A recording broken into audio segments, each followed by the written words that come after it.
Welcome to Creepy Vibes. Today, we're hitting the open road across the dust-blown highways, forgotten backroads, and endless horizons of Texas, where the land holds more than just history, it holds secrets.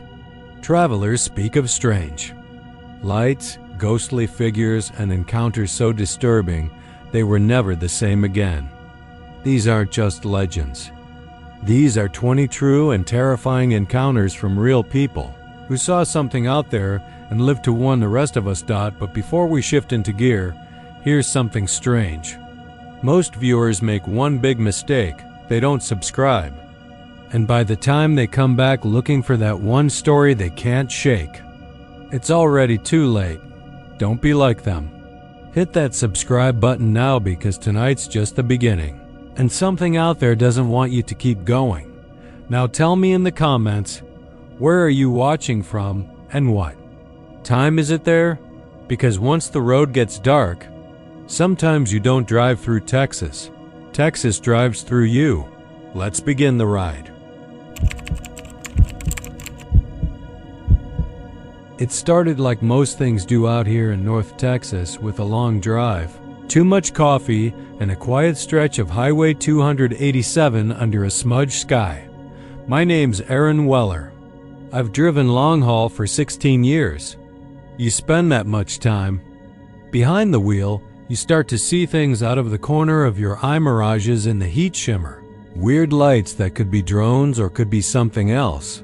Shapes that seem human until you get close and realize it's just a fence post, and your imagination trying to wake you up. You get good at brushing off the strange. You have to. If you didn't, you'd lose your mind around mile marker 200, and there's no coming back from that kind of lost. It was on a run between Amarillo and Fort Worth early October. I'd gotten a late start thanks to a slow offload and a dispatcher with a busted computer system.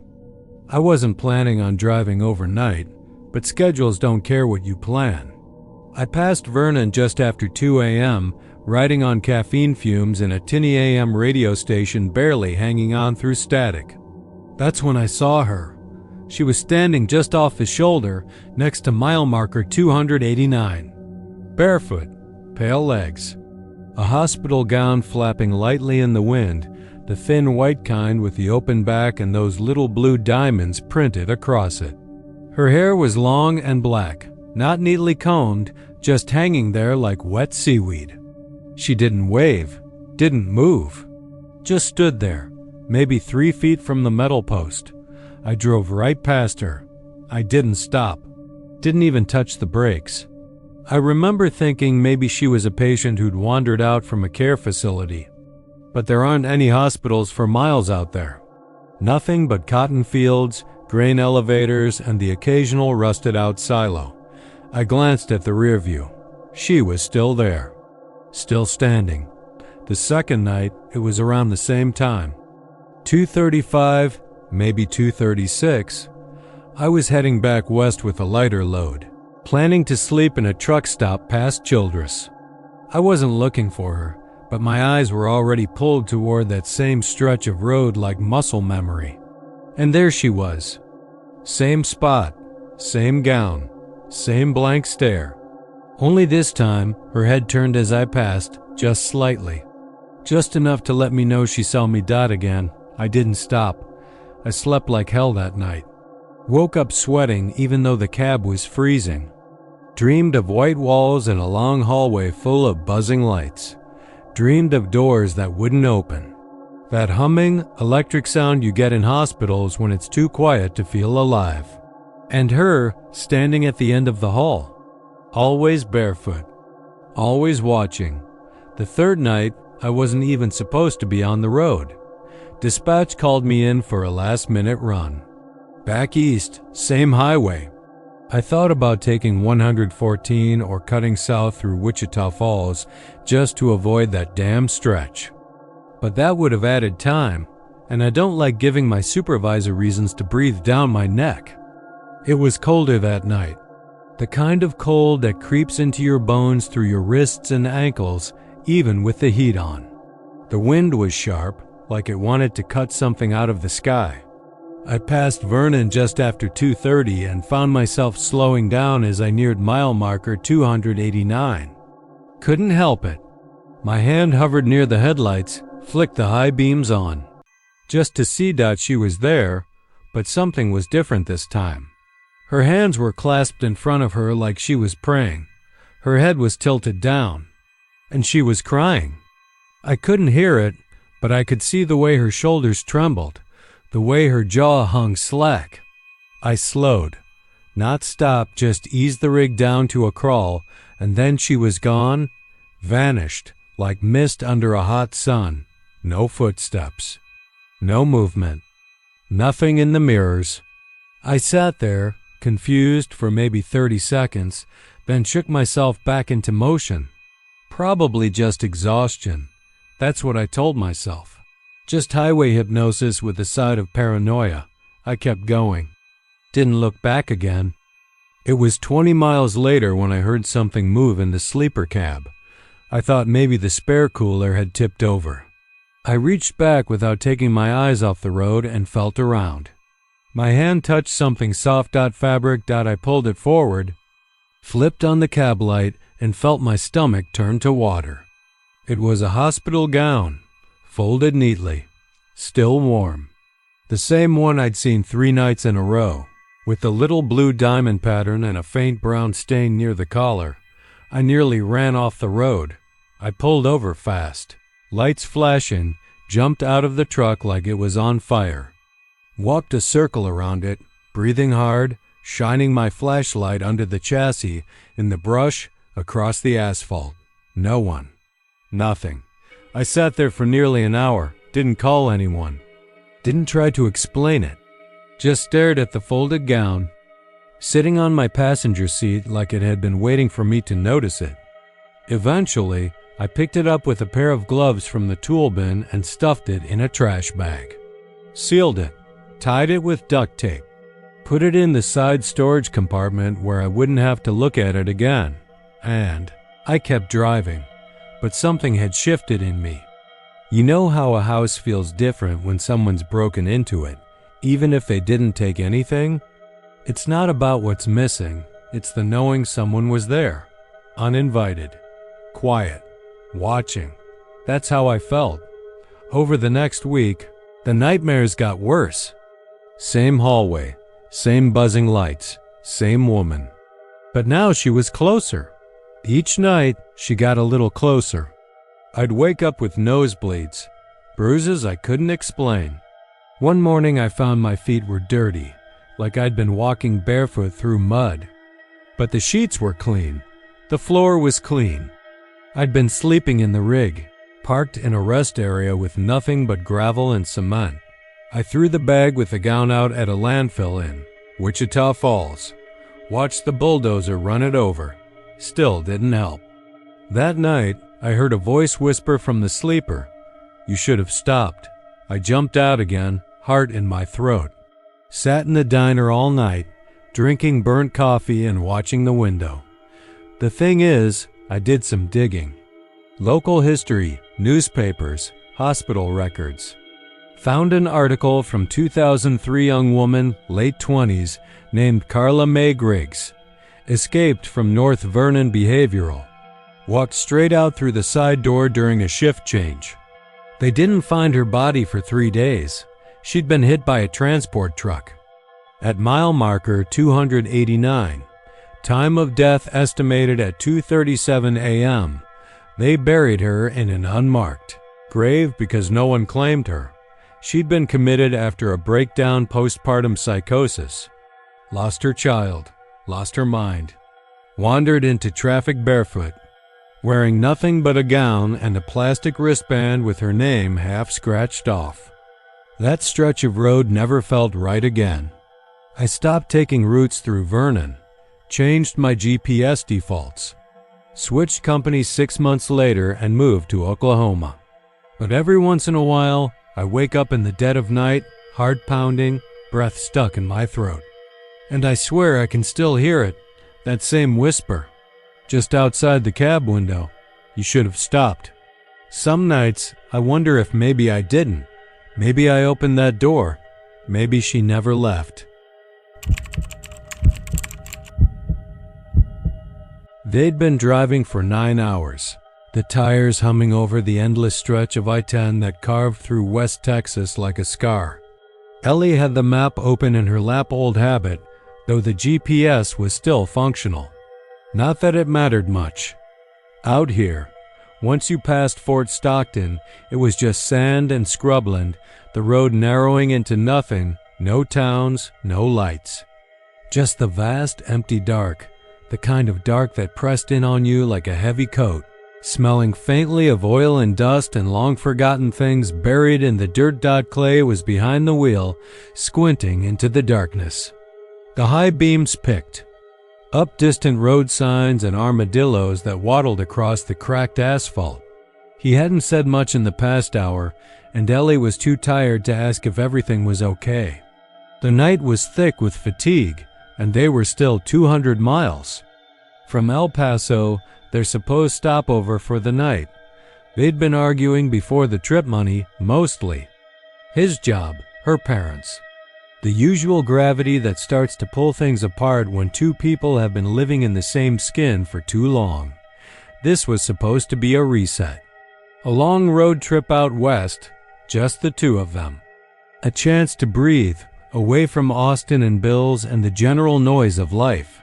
But so far it just felt like more silence, just stretched over bigger distances. It was Ellie who first saw the lights.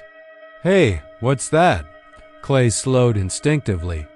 Up ahead, through the ripples of heat still hanging low even at midnight, a halo of yellowish light glowed in the distance. It looked like a gas station neon signage, a long roof over rusted pumps, and a tiny diner-style building attached to one side. Nothing on the GPS, just a blank spot between two invisible dots. "There shouldn't be anything out here," Ellie said, sitting up straighter. Clay didn't answer, just flicked on his blinker. Old habits. He pulled off the highway and rolled onto a gravel lot, the crunching sound under the tires louder than it should have been. The place was dead quiet, but every light was on. A flickering red and blue "open" sign blinked lazily in the corner window of the station's convenience store. He turned off the ignition. The quiet hit hard. They both sat for a moment, not moving. Something about the place felt wrong. The way it was lit, too bright, like a photograph left in the sun too long. Everything bleached out. The gas pumps were ancient, the kind with flip-style price counters, and looked like they hadn't worked since the 80s. But there was no dust, no cobwebs, no wear and tear. As if they'd been placed there deliberately, like props. "You want to get out?" Clay asked. His voice sounded small. Ellie didn't want to, but she nodded anyway. They walked toward the store. The door creaked open on a perfectly oiled hinge, letting out a soft chime that echoed too long for the size of the room. The air inside was cool. Not refrigerated cool, but cellar cool, like the place had been underground a long time and was. Only just pulled up into the light. The walls were lined with shelves, mostly empty. A few dusty cans. A stack of expired moon pies. And behind the counter, a short, stocky man with white hair and a wide, still face. His name tag said Louis in faded red letters. "Evenin'," he said, without smiling. Ellie tried to return the greeting, but her throat felt dry. She just nodded. "Need gas?" Louis asked. Clay hesitated. Yeah, if you're open. Sure we are." The man leaned back, looking pleased. "Pump 2 works. Just leave the nozzle in when you're done. It'll settle out." "All right." Ellie wandered to the back while Clay stepped out. There was a cooler, humming softly, with a single bottle of water and a wrapped sandwich that looked suspiciously free of mold.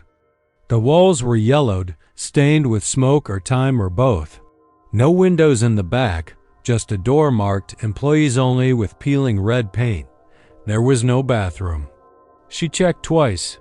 When she came back to the front, Clay was standing inside. Again looking confused. It didn't register. I pumped gas, but nothing. Meter didn't move. Louis just smiled. It'll settle out. What does that mean? Ellie asked. Means it's fine, Louis said, and this time there was a hint of something in his voice. Not menace. Not exactly. Just an off note, like a piano out of tune. You kids look tired. We got a rest area out back. Picnic table. Little dirt road that loops around and connects back to the highway.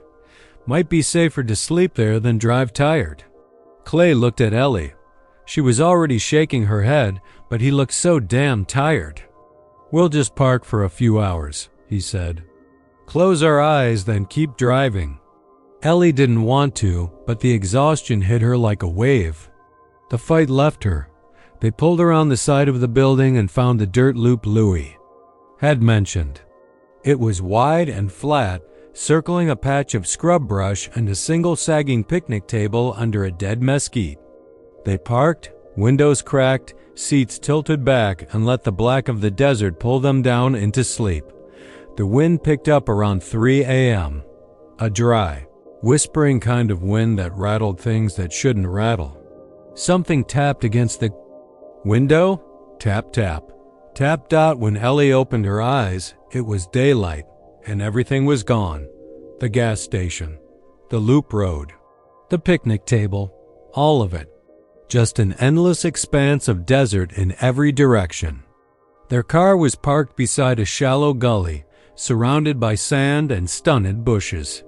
The highway was visible in the distance, but there was no sign of an exit. No tire tracks. Nothing. They drove back toward I-10 and silenced out at the first open gas station. 2 hours later, Clay asked the clerk about Red Bluff. The man looked puzzled. Ain't no Red Bluff out there, he said. You talking about Redford? That's way south, down by the border. No, this was on I-10, maybe 30 miles west of Fort Stockton. The clerk frowned. Nothing out that way for 100 miles, man. Not even an old station. You sure you weren't just tired? They didn't talk about it on the rest of the drive. Not when they passed through Van Horn. Not when they reached El Paso. Not even after checking the maps. GPS, Google Earth, nothing. Showed a trace of the place. No exit. No name. No Louis. That night in the hotel, Ellie tried to sleep but couldn't. She sat by the window, staring at the desert, watching for lights. She kept thinking about the bottle of water she'd grabbed. It was still in the car, still cold when they woke. But there was no brand, just a plain white label with faded black text.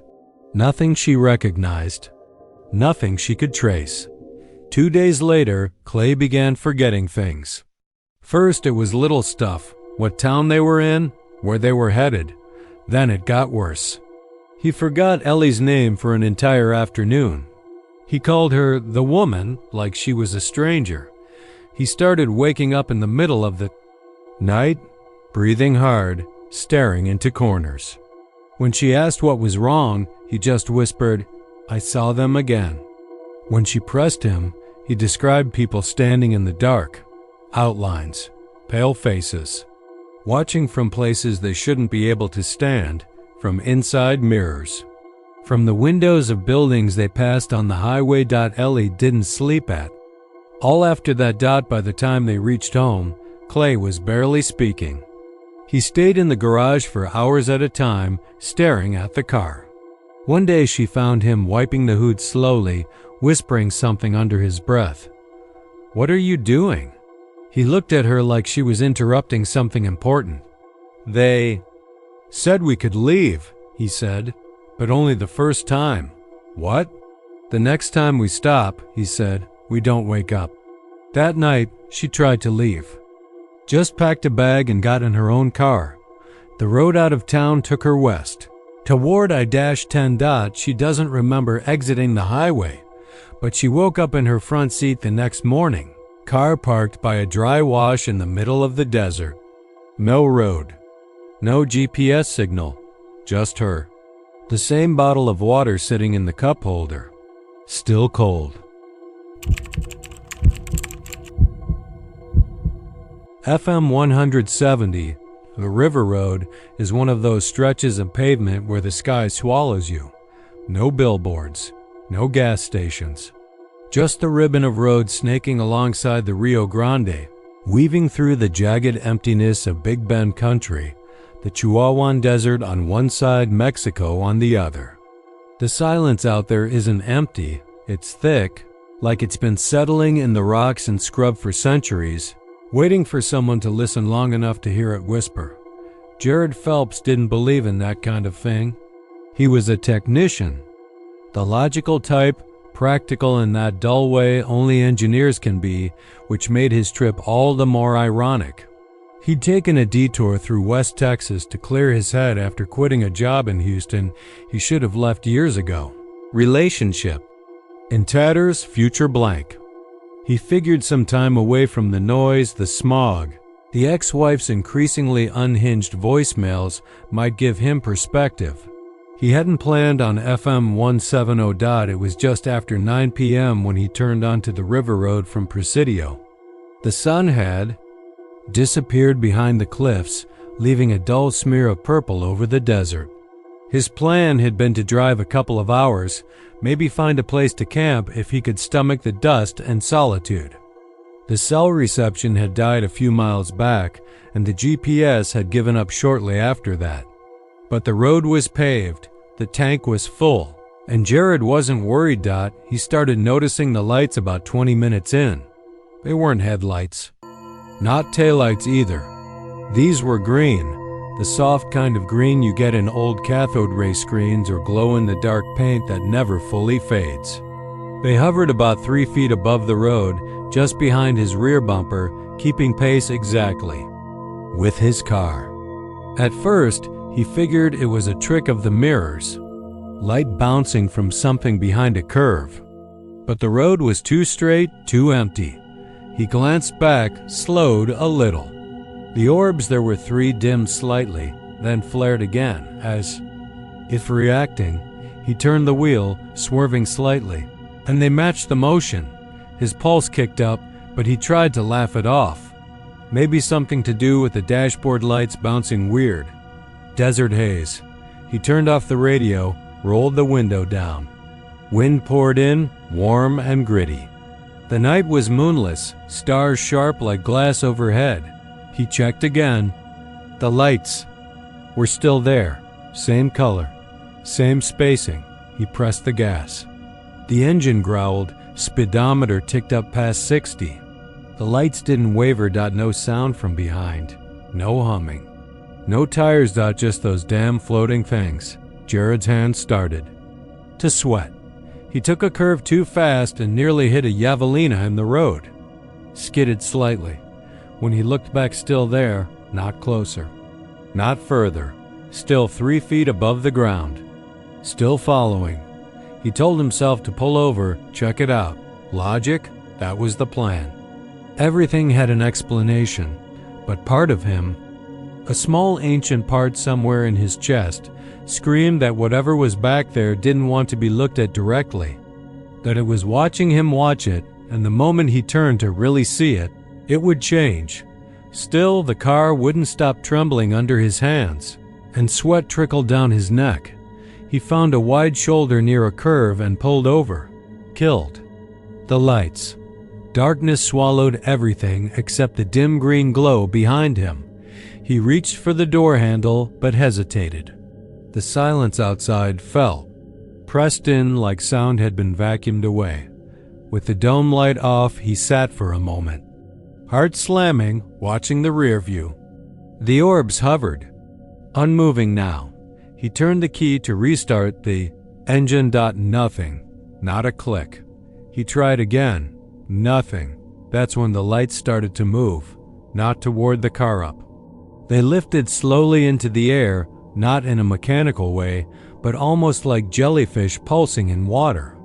Up past the mesquite shrubs, up above the hood, drifting lazily like they were curious. Jared's breath caught. In his throat, one of them moved directly above the car. The roof began to tick tiny noises, like something crawling across the metal. He opened the door fast and bolted. Didn't grab his phone, didn't take the flashlight. Just ran. The gravel shoulder crunched under his boots, then turned to sand. He ducked into a clump of creosote bushes and crouched, staring back. The lights floated downward now, slow again. They gathered around the driver's side door, pulsating faintly.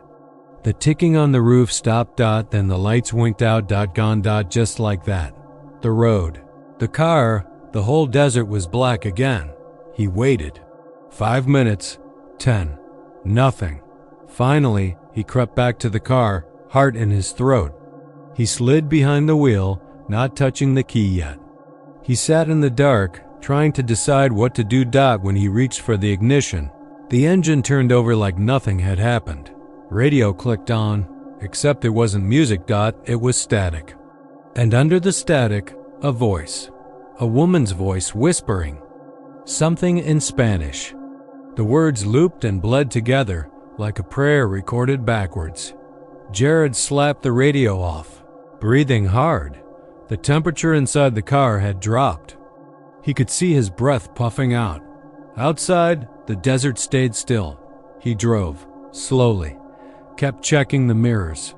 Nothing followed. But when he got to Lajitas, the town was different. The lights were off. No street lamps, no porch lights. The little gas station near the edge of town was boarded up, like it had been abandoned for years. He thought he'd made a wrong turn.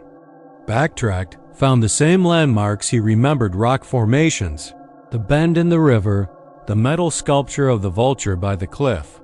But Lajitas was empty. He drove through it. Saw no people. No signs of recent life.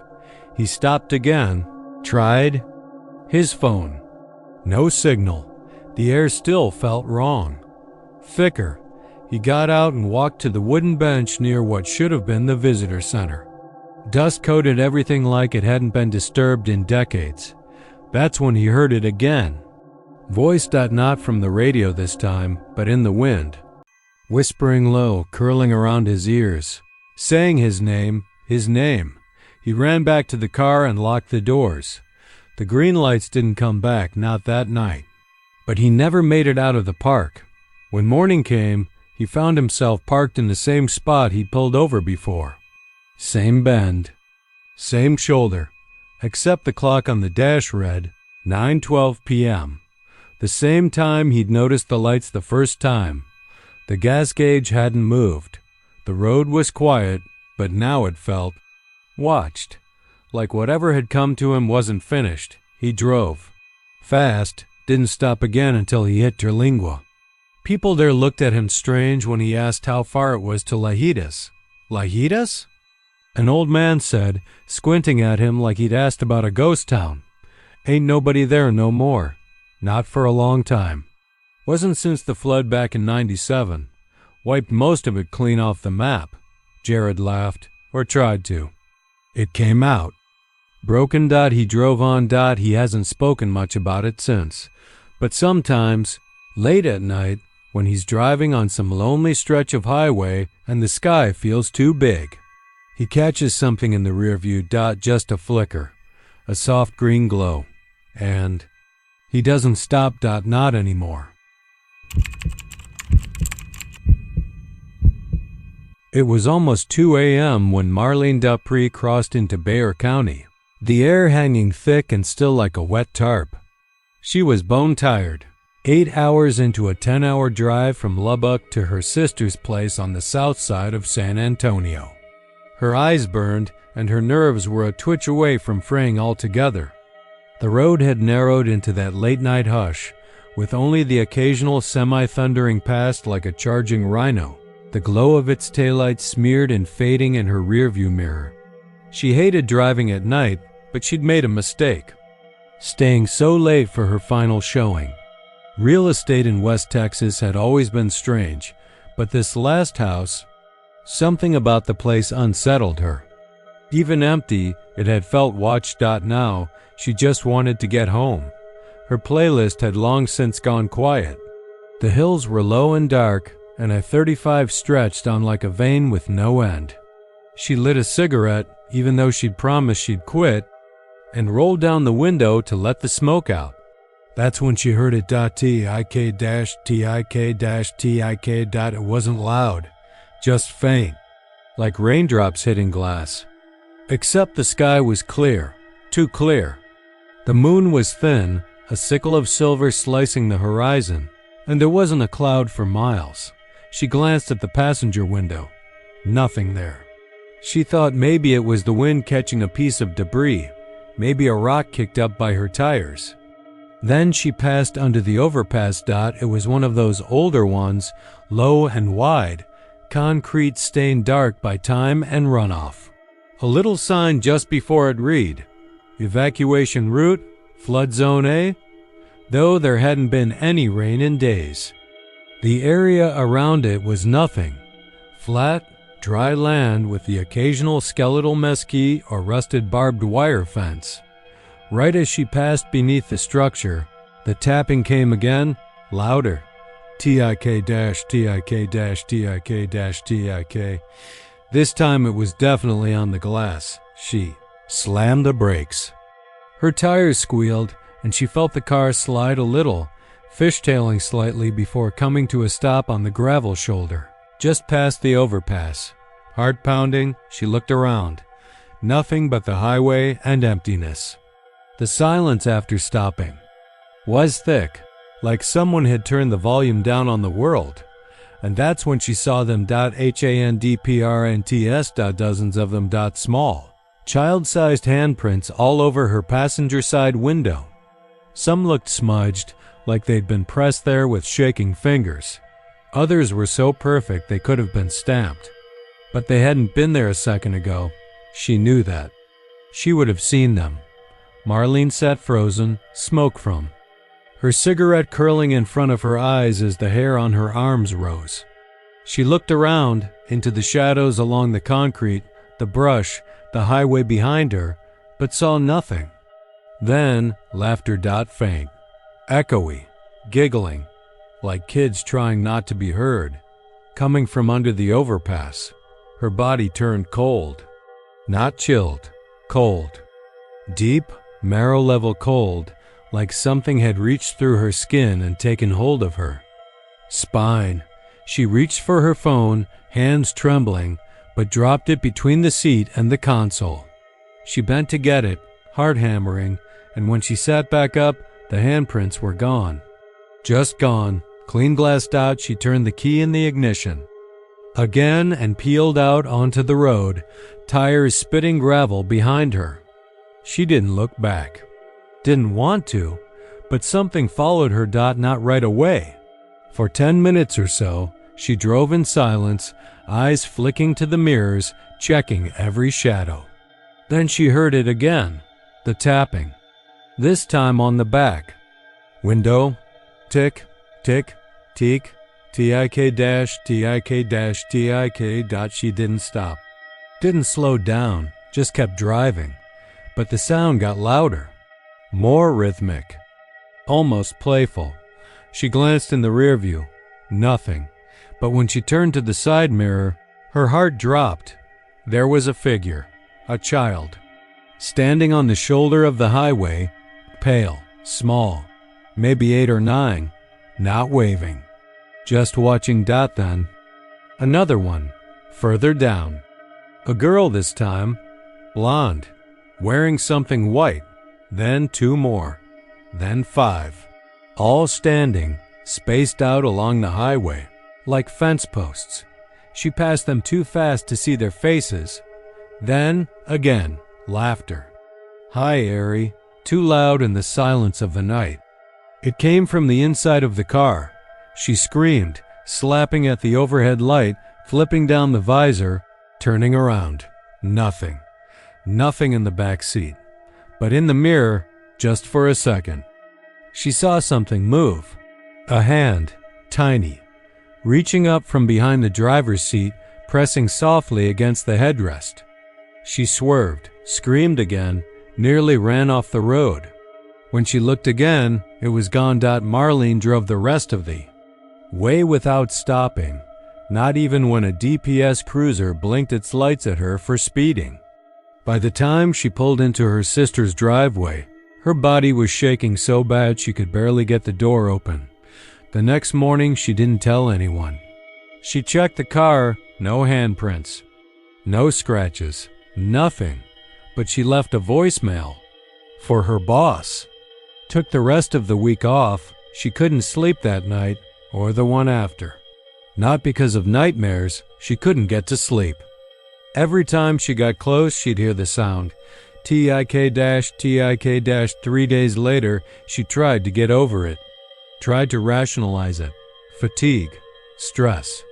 Shadows playing tricks.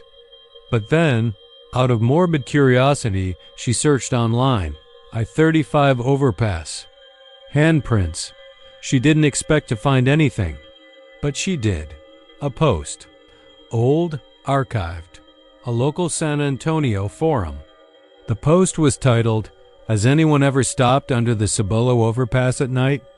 The original poster talked about hearing tapping, seeing a child on the road, vanishing handprints. Others had replied.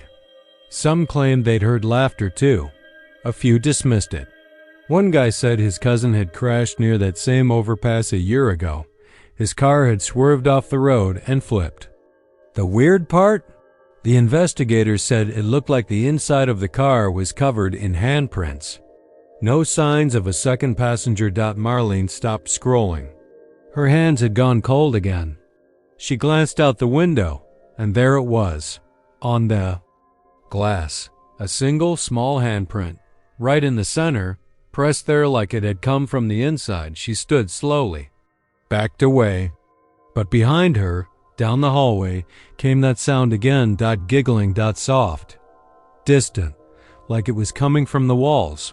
She moved out of her sister's house that same week. She never drove that stretch of I-35 again, but sometimes, on quiet nights, when she parks at a light and the engine hums low, she swears she hears it again. TIK-TIK-TIK. Just faint. Just enough to make her check the window. And see the smudge of a child's palm. Still fresh. Still warm. The desert had a way of stretching time thin out there between Fort Stockton and Marfa, like the sun itself was trying to melt the hours. Travis Denton knew this stretch too well, had driven it more times than he could count. It was a hard and empty place, far from anything that mattered. The kind of road that felt like it went on forever without ever really going anywhere. He was hauling a refrigerated trailer out of Laredo, headed west on 90, his rig humming steady beneath him, diesel. Rumble loud in his ears. The sun had just ducked below the horizon, staining the west in deep reds and oranges. The sky out there didn't go dark fast, it bled into it slow, like it didn't want to let go. His logbook said he should have stopped an hour ago, but Travis wasn't tired. Not really. He'd slept back in Sanderson, wolfed down a gas station. Burrito that was still sitting like a brick in his gut, and drank enough bad coffee to kill a goat. Besides, there was no place to stop between Fort Stockton and Marfa. Not unless you liked pulling over into gravel cutouts where the scorpions clicked around your wheels. He kept the radio low, a classic country station out of Alpine crackling. Through static. George Jones warbled through the dry air like a ghost. Travis found himself humming along, more out of habit than affection. He hadn't cared about much of anything in years. Divorced, no kids, no real address. He lived in the truck, more or less. And sometimes, late at night on roads like this, he felt like he was vanishing a little more each mile. It was during one of those long stretches just past an old cattle fence that had collapsed into itself, rusted barbed wire sticking up like iron ribs that the station cut out mid-song. The static returned, harsher now, more violent. Travis reached to scan for a new signal when something clicked in. At first he thought it was another song. A strange one, low piano notes and whispery strings like from an old horror movie. But then a man's voice cut in flat, professional, emotionless. This is an emergency broadcast. We interrupt your regularly scheduled programming to bring you a breaking report from the Texas Department of Public Safety. At approximately 9:47 p.m., a collision involving a commercial semi-truck and a late-model SUV occurred on Highway 90, 10 miles east of Marfa. Authorities confirmed the semi caught fire following the impact. The driver of the SUV was pronounced dead at the scene. The truck driver's identity is being withheld pending notification of next of kin. Witnesses described the scene as, quote, unreal flames visible for miles, smoke twisting into the desert sky like a black tornado. Travis frowned. He glanced at the dashboard clock. It was 9:35. He looked out into the dusk. The road was empty. Desert scrub, mesquite bushes, old fence lines. He hadn't seen another vehicle in 20 minutes. The voice continued, without pausing. Officials believe speed may have been a factor. Emergency crews are en route. More updates as we receive them. Please avoid the area if possible. This has been an emergency broadcast. The piano music returned, then fizzled into static. Travis stared at the radio. The signal was dead again. He scanned back to the Alpine station. It was still nothing but white noise. He glanced again at the time. 9:36 now. His truck, a 2015 Peterbilt 579 he'd bought secondhand 2 years ago, was cruising at a steady 63.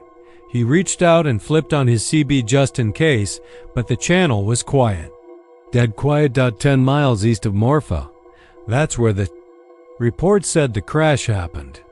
Travis did some quick mental math. He was maybe 15 miles out, maybe 12. He didn't like how close that lined up with the clock. He shook his head. Maybe it was some weird recording, some rerun from last week or last year. Maybe it wasn't even real, some hoax broadcast bleeding over from a pirate station. Shit like that happened more often than people thought. Some old crank in a shack with a ham radio and a god complex. But his hands were tightening on the wheel. His stomach twisted again. He drove on. The road was beginning to climb. West Texas wasn't flat, not really, just subtle rolls and ridges. Old hills that time hadn't bothered to level. The truck's headlights caught signs of old wind-warped structures along the side of the road barns. Pump jacks, busted-up trailers left to rot under the stars. At 9:42, Travis spotted something. Ahead, headlights, small ones. Far away but closing fast. He narrowed his eyes. The lights were drifting. Wrong lane. Coming in too hot, he flashed his high beams. Once, twice, still coming. Dead center of the road. He hit the air horn. No change. The vehicle, an SUV, dark-colored, maybe black, was speeding toward him like a bullet. Travis had a second to decide. He veered right, hard, tires thudding onto the shoulder. His trailer rocked violently. The SUV blew past him in the wrong lane, maybe doing 90, no lights inside. Travis thought he saw a shape and the driver's seat slumped. Limp, but it was gone too fast to be sure. Then it was just desert and silence again. He slowed down, breathing hard. Pulled over. Heart hammering in his chest. He sat there for a long minute, listening. Nothing but the hum of the engine. Then he turned the CB back on and tried hailing anyone. Breaker. Breaker. This is Denton, westbound on 90 outside Marfa. Just had a vehicle come at me in the wrong damn lane. Anybody copy? Silence. A crackle of static. Anyone? Westbound 90? More nothing. He looked at the time, 9:45. Still no smoke in the sky. No wreckage. No lights. He sat another minute, then eased back onto the road, slower this time. 45. Then 50. Every bend in the road looked dangerous now. Every pair of headlights in the distance could be death dot at 9:47. The clock ticked over. That's when he saw it. First the smoke fin, gray, drifting across the asphalt like fog. Then the fire dot. It wasn't a full-blown inferno. Not yet. But the front end of a vehicle was burning, flames licking out from under the hood. Windshield melted, tires half exploded. The SUV sat crumpled in a ditch. Beyond it, flames curled up around the front of a semi-truck. His semi-truck, Travis slammed the brakes. His Peterbilt groaned to a stop, but the wrecked one ahead was identical.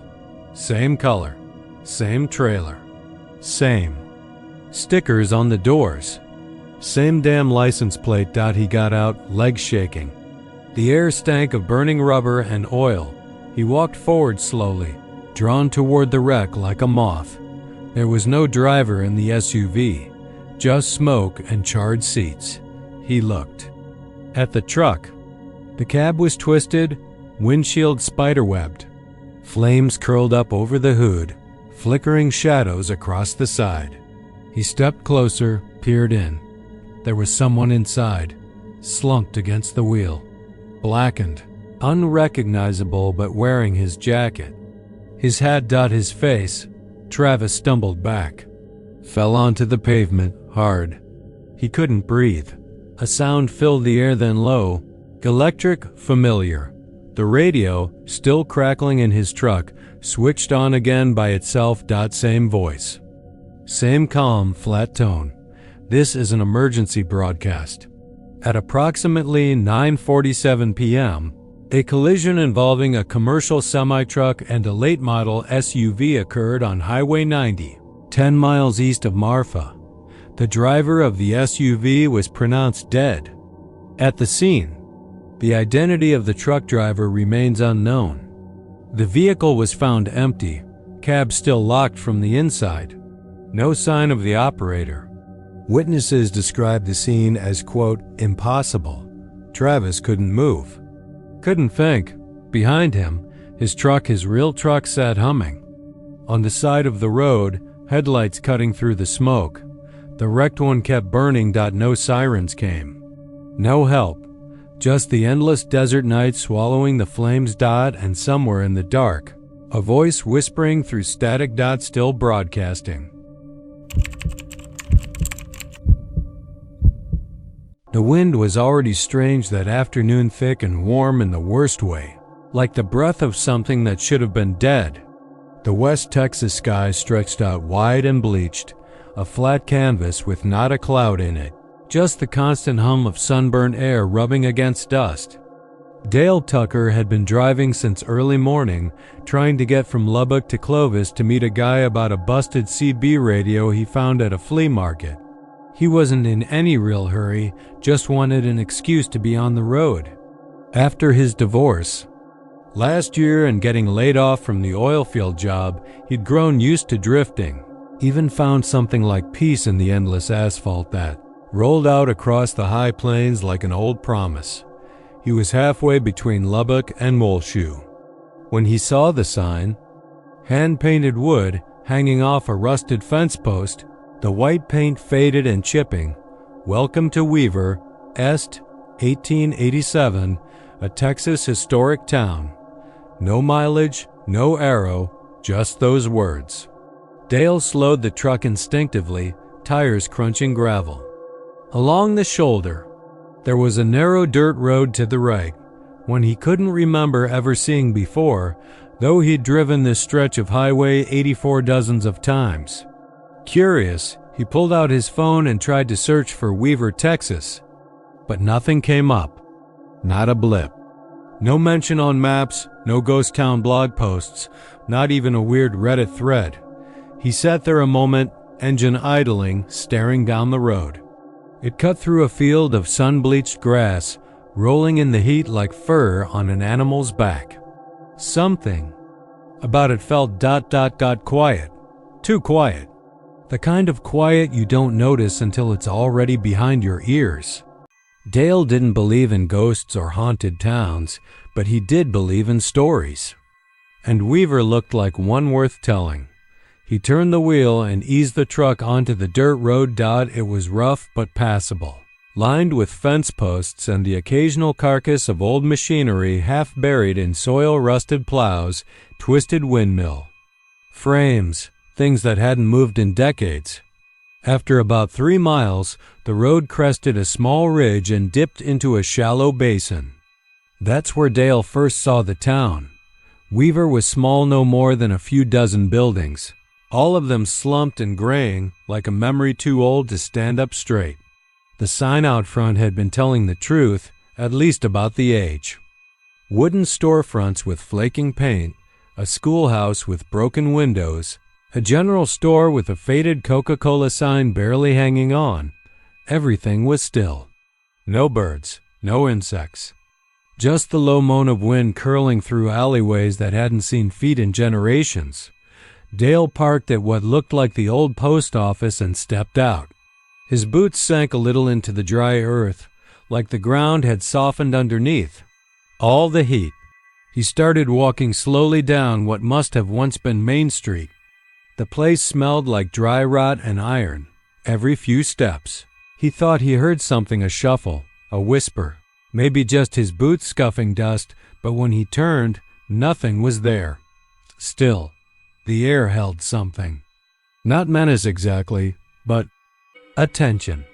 Like something was watching him from inside the walls. The windows were the worst. Almost every building had them, wide and uncurtained, gaping like open mouths. And though the glass was either gone or too clouded to see through clearly, Dale kept getting the impression of movement.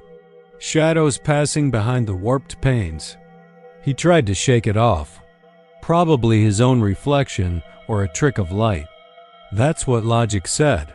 But logic didn't explain why his name kept echoing through his thoughts. He wasn't thinking it, wasn't remembering it. He was hearing it. Dale Tucker, soft, insistent, from somewhere deep in the town. He kept looking around, trying to find a source, maybe an old loudspeaker with some kind of residual loop playing, but it never repeated when he wanted it to. Only came when he stopped paying attention, usually when he was looking at one of the buildings. It got louder as he approached the church. It stood near the far end of town. A squat clapboard structure with a steeple that leaned a little, like it had grown tired of waiting. The front doors hung open, and something inside stirred when he got close. Not movement, just a shift in pressure, like when you open a freezer. And the air inside comes out hungry. He should have left. He told himself so, but something kept pulling him forward. Not just curiosity, now compulsion.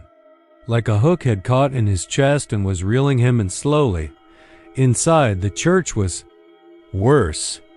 The pews had collapsed in places, black mold creeping like veins along the wood. The stained glass was intact but discolored, the saints' faces twisted in warped hues. It was cooler inside, but the air was thick with a smell like old pennies and forgotten meat. And that's when he heard it clear, loud, right behind the pulpit. Dale Tucker.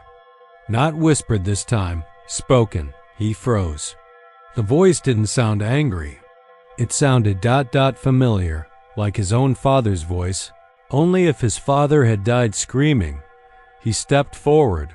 Behind the pulpit was a trapdoor, half covered by debris. Without thinking, he knelt, brushed the boards aside, and pulled it open. A ladder led down into a dark cellar. He leaned over and listened. At first, nothing. Then, softly, "Come down here. It's been so long." The light faded the moment his foot hit the bottom rung. He pulled out his phone, but it wouldn't turn on. Not dead, just blank. He slid it back into his pocket and kept descending.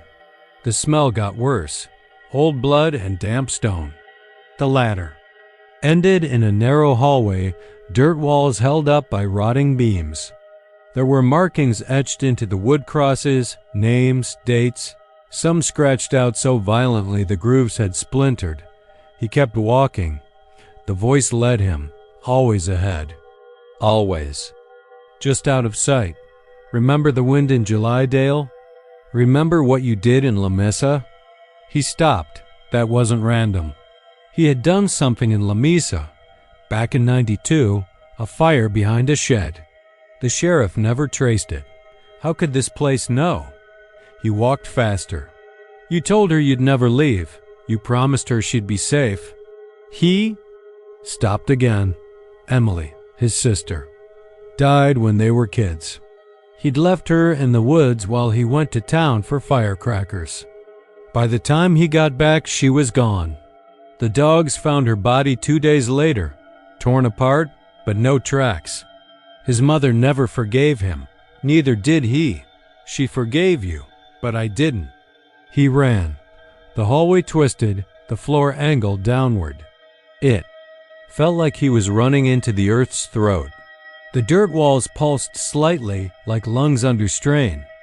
Ahead, the light changed, no source, just a dim reddish glow that painted everything in rust.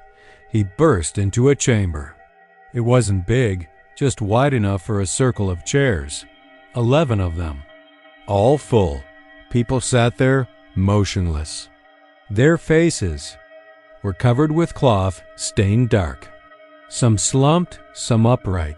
None breathing. One chair was empty. The 12th dot behind it stood a figure that it looked like no one, like everyone. Its face flickered first his mother, then the sheriff, then Emily, then himself. Each face saying his name with cracked lips. Sit, Dale. He backed away, but the hallway was gone. Just wall behind him now, soft and wet to the touch. Like the town had decided he belonged there. He turned back. The figure was closer. The chairs were beginning to creak, the cloth faces shifting. One turned toward him and whispered, "We needed your voice." The last thing Dale Tucker ever saw was the 12th chair slowly pulling itself closer to him. Back on Highway 84, no one noticed the missing sign. No one missed Dale. His truck sat 3 miles down a dirt road that no longer connected to anything. But sometimes, if you're driving west between Lubbock and Muleshoe late in the afternoon, when the wind picks up and the sky turns that sick kind of yellow, you might hear it. A whisper, soft and slow, curling through your open window. Come down here. We remember you. And if you're not careful, if you listen too long, the road to Weaver might find you. It was close to midnight when Clay Tisdale passed the faded road sign that read Del Rio minus 28 miles. He glanced at the dashboard. The needle on the gas gauge hovered just above empty, and his eyes felt like they'd been sanded raw from many hours staring into the highway's black ribbon. He hadn't meant to be out this late, but work in San Antonio had run longer than expected, and he wanted to make it back to his rental place outside Alpine before sunrise. US to 90 stretched. Before him, like a dark vein through the desert, empty and humming with the heat of the day that still clung to the asphalt. The silence inside the car was near total, just the low hiss of the tires and the occasional crack of gravel. Somewhere between Comstock and Del Rio, the road began to curve more than he remembered. It was subtle at first, but then the turns became more frequent, more serpentine, like the land was trying to guide him away from something, or toward something. The GPS on his phone had lost signal 10 miles back, and the only light for miles was from his own headlights and the strange, almost phosphorescent glow of the moon. It cast the desert in a sickly palette of silver and pale gray. The mesquite. Trees and creosote bushes seemed hunched, like they were listening. Then he saw her. A flicker of white off to the shoulder. At first he thought it was just a roadside reflector catching the light wrong. But it moved. He slowed instinctively, eyes narrowing, and there she was. An old woman, maybe in her 70s or 80s, standing just off the highway. She wore a long white dress that hung from her like wet curtains, and her hair was equally white, fanned in tangles around her face and shoulders like she'd just stepped out of a sandstorm. Her right arm rose with slow urgency, thumb pointed downward in the old hitchhiker's gesture, but there was something desperate in it, like she wasn't just asking for a ride, but warning him. Clay pulled over, hesitated a moment, then rolled down the passenger window halfway. "You okay, ma'am?" He called out. The woman stepped closer. Her eyes, wide and liquid black, never left his face. Her lips moved, soundless at first, then clear as a bell. "You're not supposed to be here yet." Before Clay could ask what the hell that meant, she vanished. Not slowly. Not like a person ducking into the shadows. One blink gone. He sat frozen, his breath caught in his throat. The only sign she'd ever been there was a faint gust of wind that rocked the car gently, like a whisper against the steel frame. He hit the gas hard. Tires screeched as he peeled back onto the highway, heart hammering in his chest. He didn't stop until he hit Del Rio, where he gassed up at an all-night Valero and downed 2 energy drinks just to get the edge off. He told himself it was exhaustion.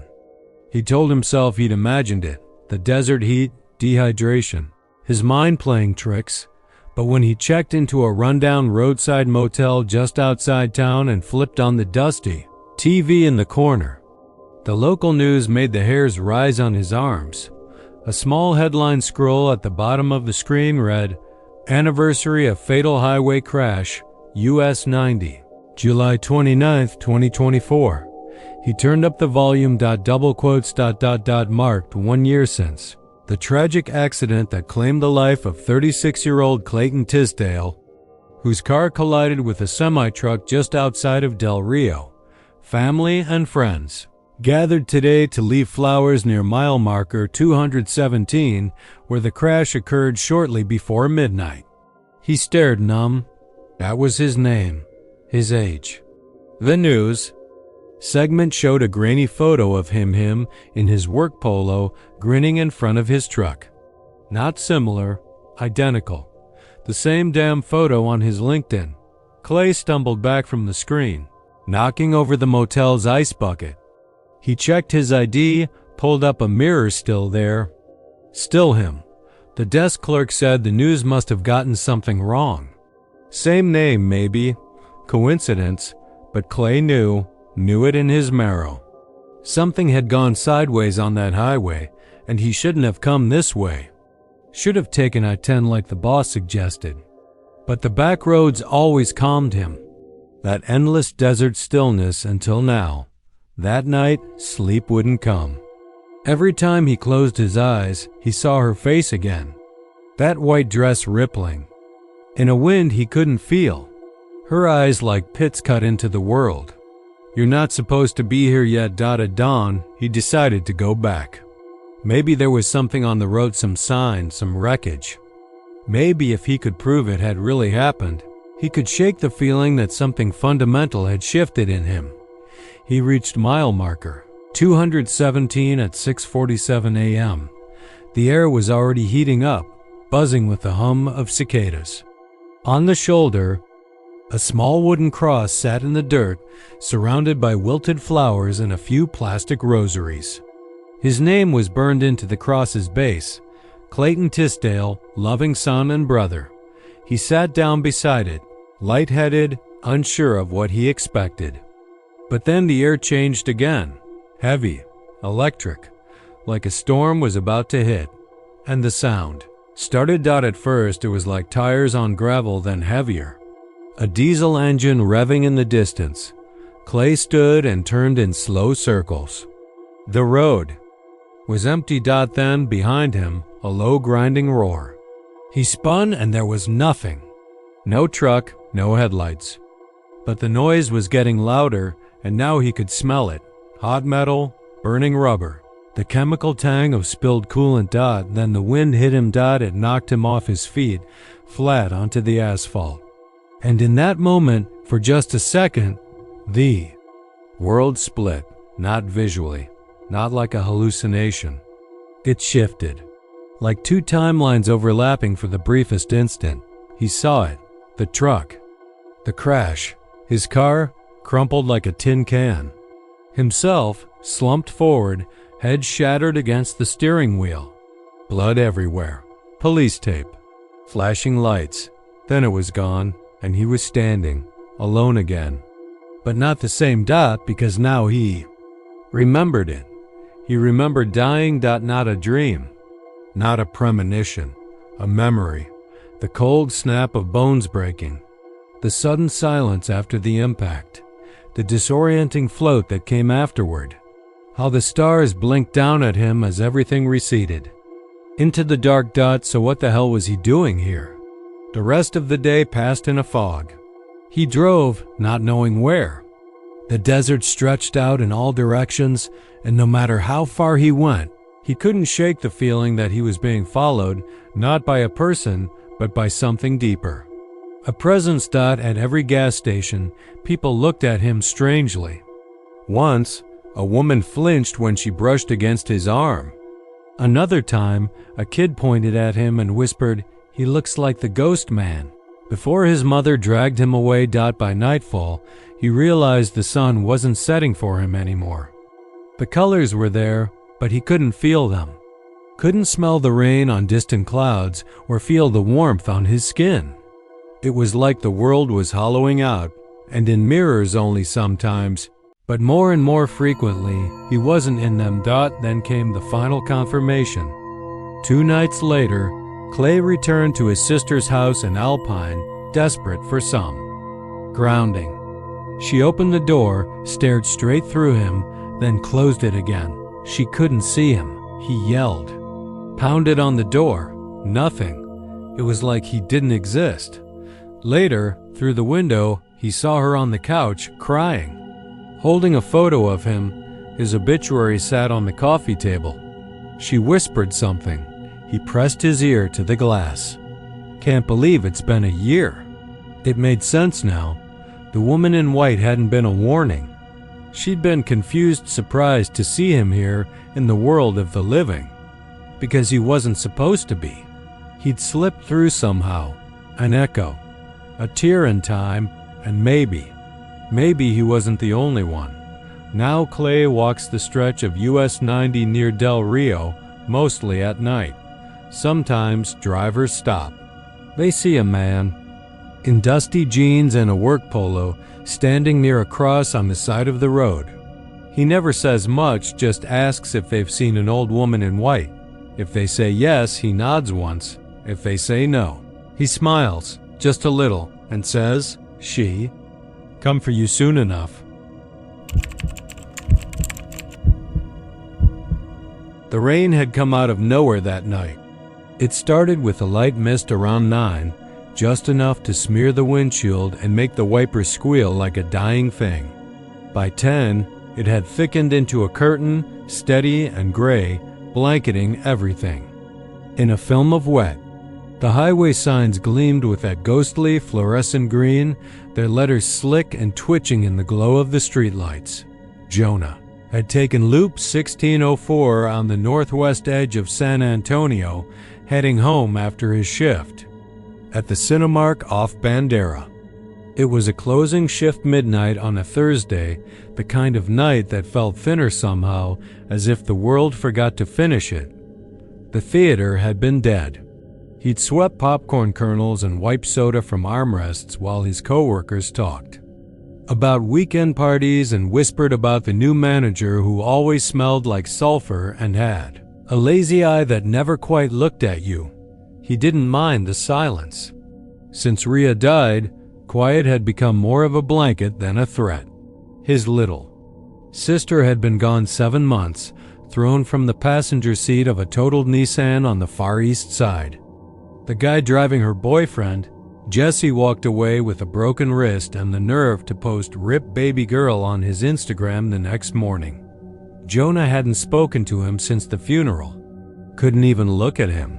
He pulled onto Loop 1604 near Brown Road, tires hissing on the wet asphalt. The rain was heavier now, coming down in wide, lazy sheets, like it didn't care what it hit. He clicked on his high beams, then thought better of it.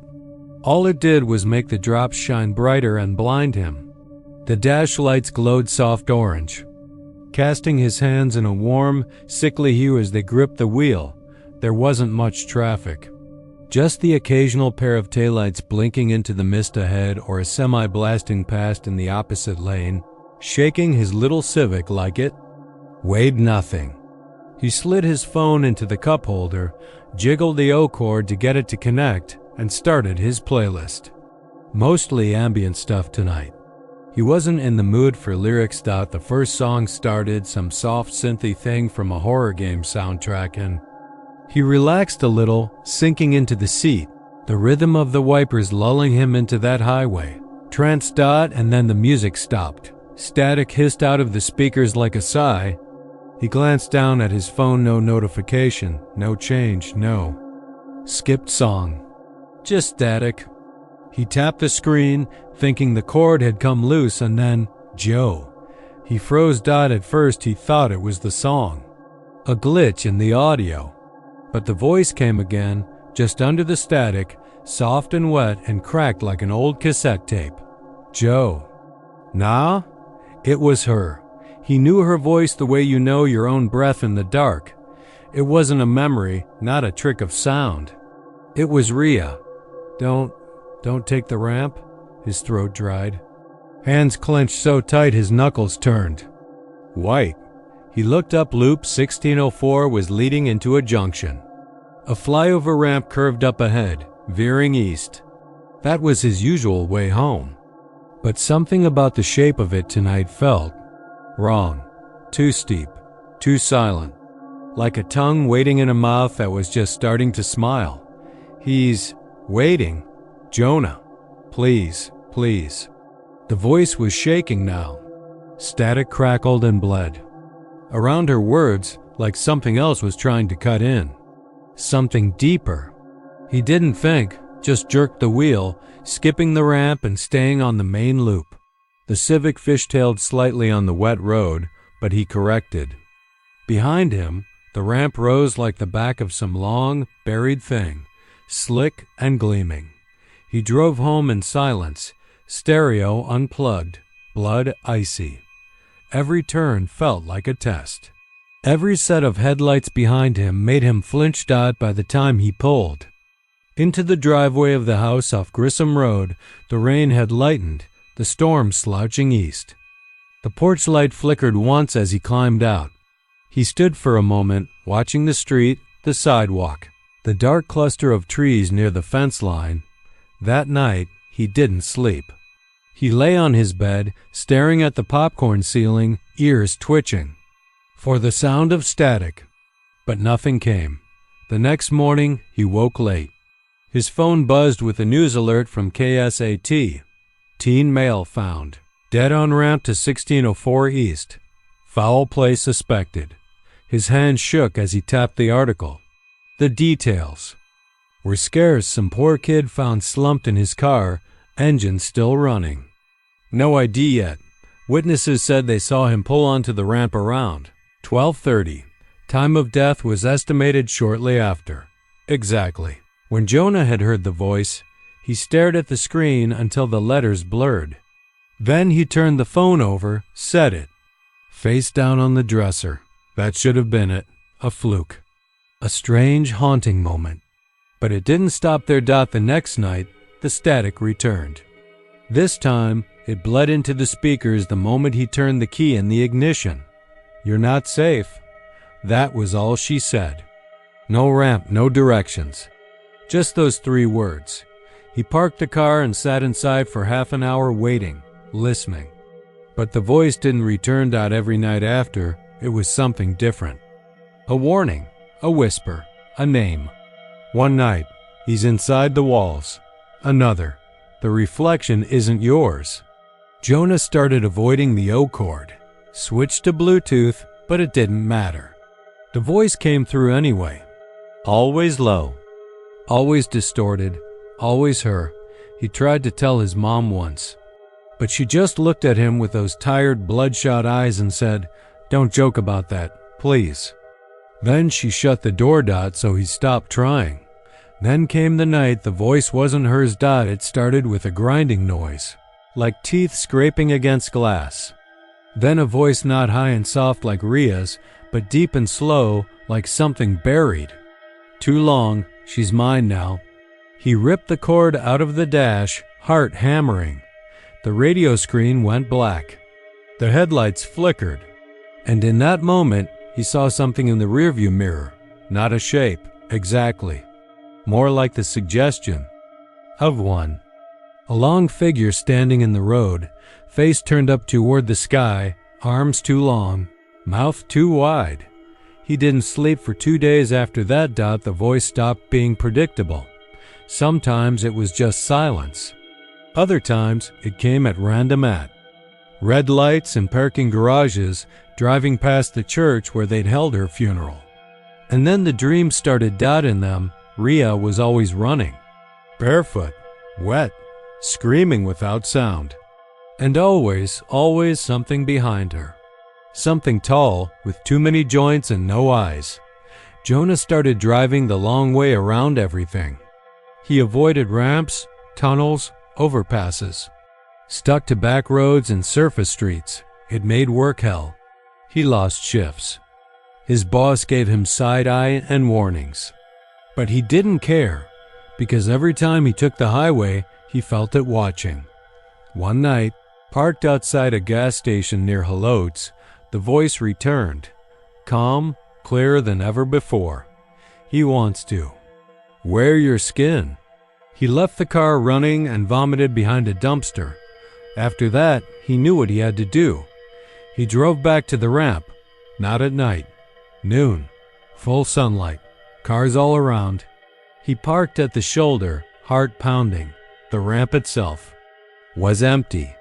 No flowers, no candles, no sign of the kid who'd died there. Just concrete and heat and the faint stink of roadkill somewhere nearby. He stepped out, walked to the edge, and the world bent just for a second. A shimmer in the air. Like heat off asphalt, but wrong. Cooler.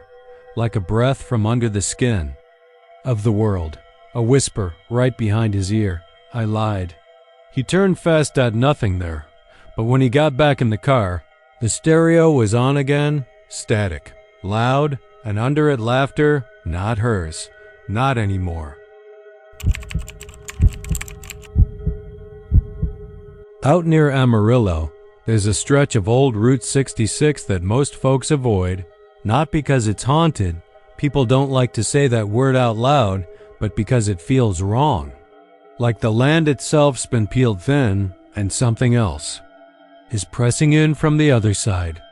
It's not on the maps anymore, not unless you're looking at one from the 50s, back when the old diners still ran and the motels hadn't collapsed into termite-bitten skeletons. There's no gas stations out there now, no towns worth mentioning. Just dust and wind and silence so big it swallows your thoughts if you let it. I was driving west from Oklahoma, trying to make it to Flagstaff by morning. Work trip. I had one. Of those beat-up rental sedans with a cracked windshield and a CD player that skipped on anything not perfectly smooth. It was August. Hot enough that the tires made a sound like they were frying on the blacktop and the air shimmered like it was holding its breath. I'd been on I-40, but a wreck outside Shamrock forced me onto a detour. GPS rerouted me to some back road that eventually spat me out onto this dead segment of Route 66, just past Vega.didn single quotes to think much of it at first. Long flat land, horizon smeared with oil pumps, the occasional rusted barbed wire fence stretching into nowhere. The road was 2 lanes wide and cracked with age, the yellow lines faded like an old bruise. Every once in a while, I passed an abandoned house or a billboard with the paint scoured off. The wind picked up around sundown. At first, it was just grit tapping the glass, then a full-on dust storm started rolling in from the north. It came fast, like it had been waiting for me. I slowed down to a crawl, flipped on the hazards. Couldn't see more than 10 feet ahead. The sky went this ugly red-brown color, like dried blood mixed with rust. I figured I'd pull off at the next place I could find, somewhere I could wait it out. Only there was nothing. No lights, no driveways, not even a turnoff. Just the screaming wind and sand whipping across the windshield like claws. That's when I saw him dot at first. I thought it was a trick of the light, maybe a signpost or a broken fence. He was walking down the center of the road, dead ahead, maybe 40 yards away. Slow, like he didn't care there was a car coming.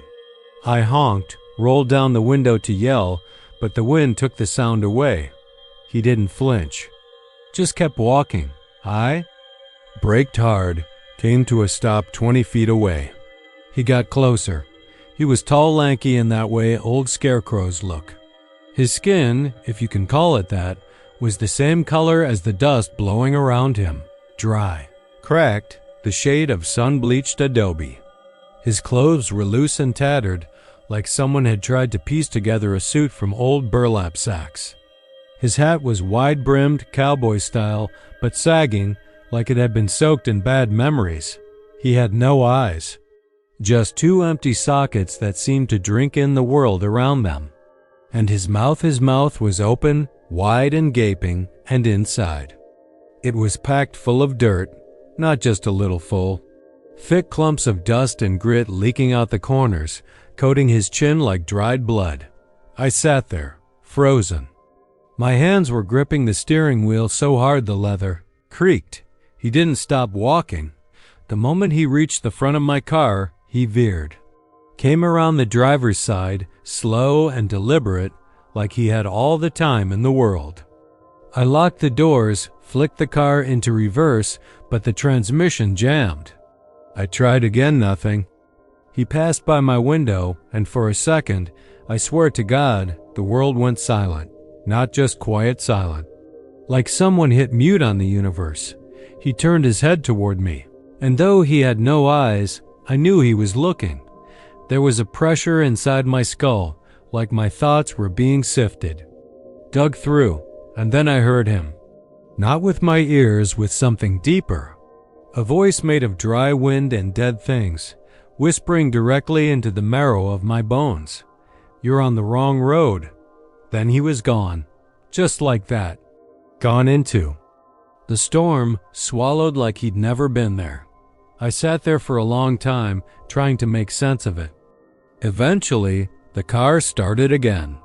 The storm faded as quickly as it had come. The sky cleared, and there was the moon sitting fat and yellow above the plains like it had been watching everything. I drove until I found the interstate again, didn't stop until I hit Albuquerque. Thought maybe I dreamed it. Maybe it was stress, dehydration, some kind of highway hypnosis. But a week later, I couldn't stop coughing. Not a regular cough dry. Like there was something lodged in my throat I couldn't get out. I went to a doctor. He found grit in my lungs, actual particles of red West Texas dust. I hadn't rolled the window down more than a few seconds. He couldn't explain it. The dream started after that dot, always the same. I'm walking down that old road, and the dust man is ahead of me, just out of reach. The wind is screaming. The sky is dark. And I know I'm not supposed to be there. That every step I take is pulling me deeper into something I don't understand. I tried to stop. Tried to turn back. But my legs won't move that way. And always he turns and opens that mouth full of dirt. I wake up with mud on my tongue. I'm not kidding. It's gritty, dry, and tastes like copper and rot. I tried to forget. Changed jobs, moved east, stopped driving altogether. But it follows. The dreams, the coughing, the taste of dirt in the air. I met someone once, another traveler, random bar in Tulsa. We got to talking about strange things on the road. He said he'd seen something near Amarillo too. Wouldn't go into details, but when I asked him about the dust man, his face drained of color. He just nodded and said, he's a collector. I didn't ask what that meant. Didn't want to know. I've done research since. Old legends. Native stories. There's talk of a spirit out there, something that lives in the land between roads. Not of the land, but in it. like mold in the walls of a house. Some call it the dust walker. Others the empty one. Says he comes to people who've taken a wrong turn in life, not just on the map, but inside. Lost souls who wander too far from who they were meant to be. He doesn't take you all at once. He waits, watches, gathers little pieces until there's nothing left but dust and regret. Sometimes, when I close my eyes, I see myself walking the road. Not in the dream, really walking. My skin flaking, my eyes drying out, my mouth filled with dirt. I think I'm becoming part of the road. Part of him. If you're reading this and you ever find yourself out near Amarillo, on a detour you don't recognize, with the wind picking up and the sky turning that sick red color, turn around. Don't look for him. Don't stop. Don't even blink. Because once he sees you, once he opens that mouth and you hear your name in the dust, you're already his. I was heading east on Highway 31, just outside Corsicana. The sun already dipping behind the line of trees that bordered the flat fields on either side of the two-lane blacktop. The kind of Texas evening where the heat still clings to your clothes. Even after the sun gives up and the horizon glows orange like it's been bruised. I'd left Waco later than I should have, thinking I could make it to Tyler before dark. But a low tire pressure light flicked on around Dawson and I ignored it like a fool. 10 minutes later, just past a rusted sign that read Levy Pop 98, the front driver's side tire gave out completely. I pulled off into the dry grass shoulder, the car listing with a sickening slump to the left. No spare. That was the first thing I realized. The last time I'd rotated my tires, I'd pulled a spare to patch it and forgotten to throw it back in. My phone showed 1 bar and no signal, not even a weak dot of LTE.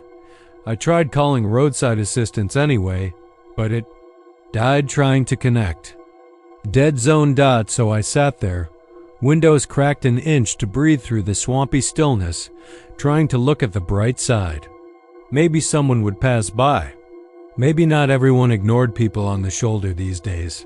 The land around me was flat, stretching endlessly under that bleeding sky. The fields were dry, hay-colored, broken up by the occasional mesquite or barbed wire fence.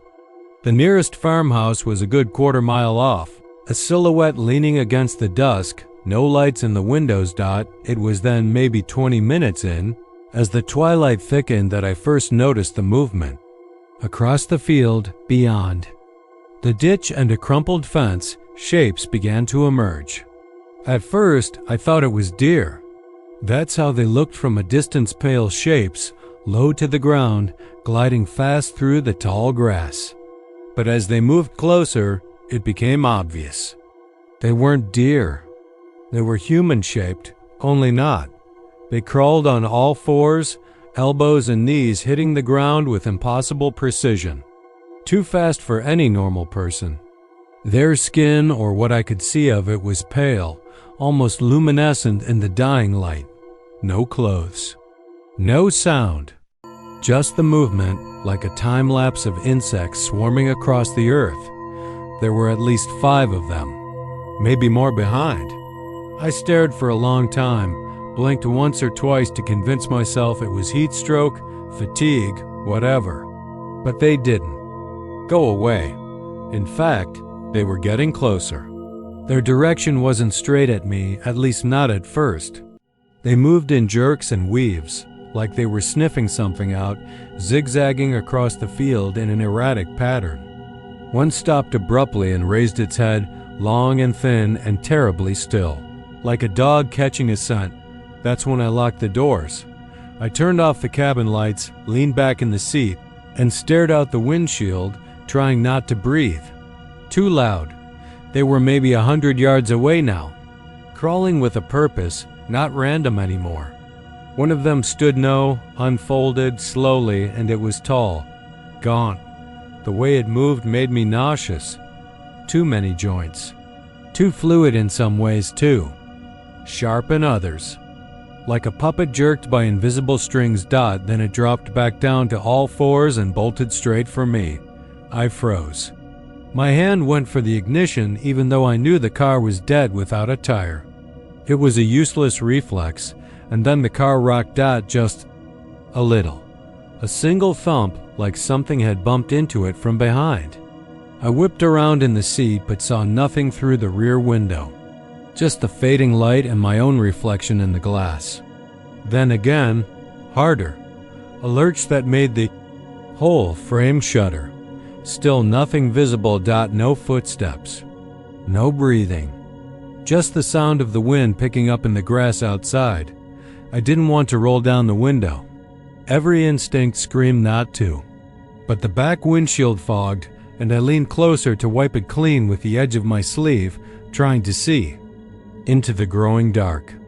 That's when I heard it, a faint scraping. Like fingernails dragging along the underside of the car. Slow, deliberate. I stayed still. Dead still. Another noise above me this time. Something light but quick tapping on the roof. Then silence again. I sat in that silence for what felt like an hour but was probably just 5 minutes. Eventually, I worked up the nerve to look out again. The field was empty. No crawling figures, no movement. Just the stillness of the night settling in around me. Crickets had come alive again, and I could hear the distant rustle of wind through brittle grass. I sat there until it was completely dark, hands still clenching the wheel. I knew better than to step outside, but eventually I had to.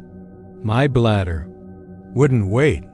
When I opened the door and stepped out, the night air was thick and buzzing, but nothing jumped from the shadows.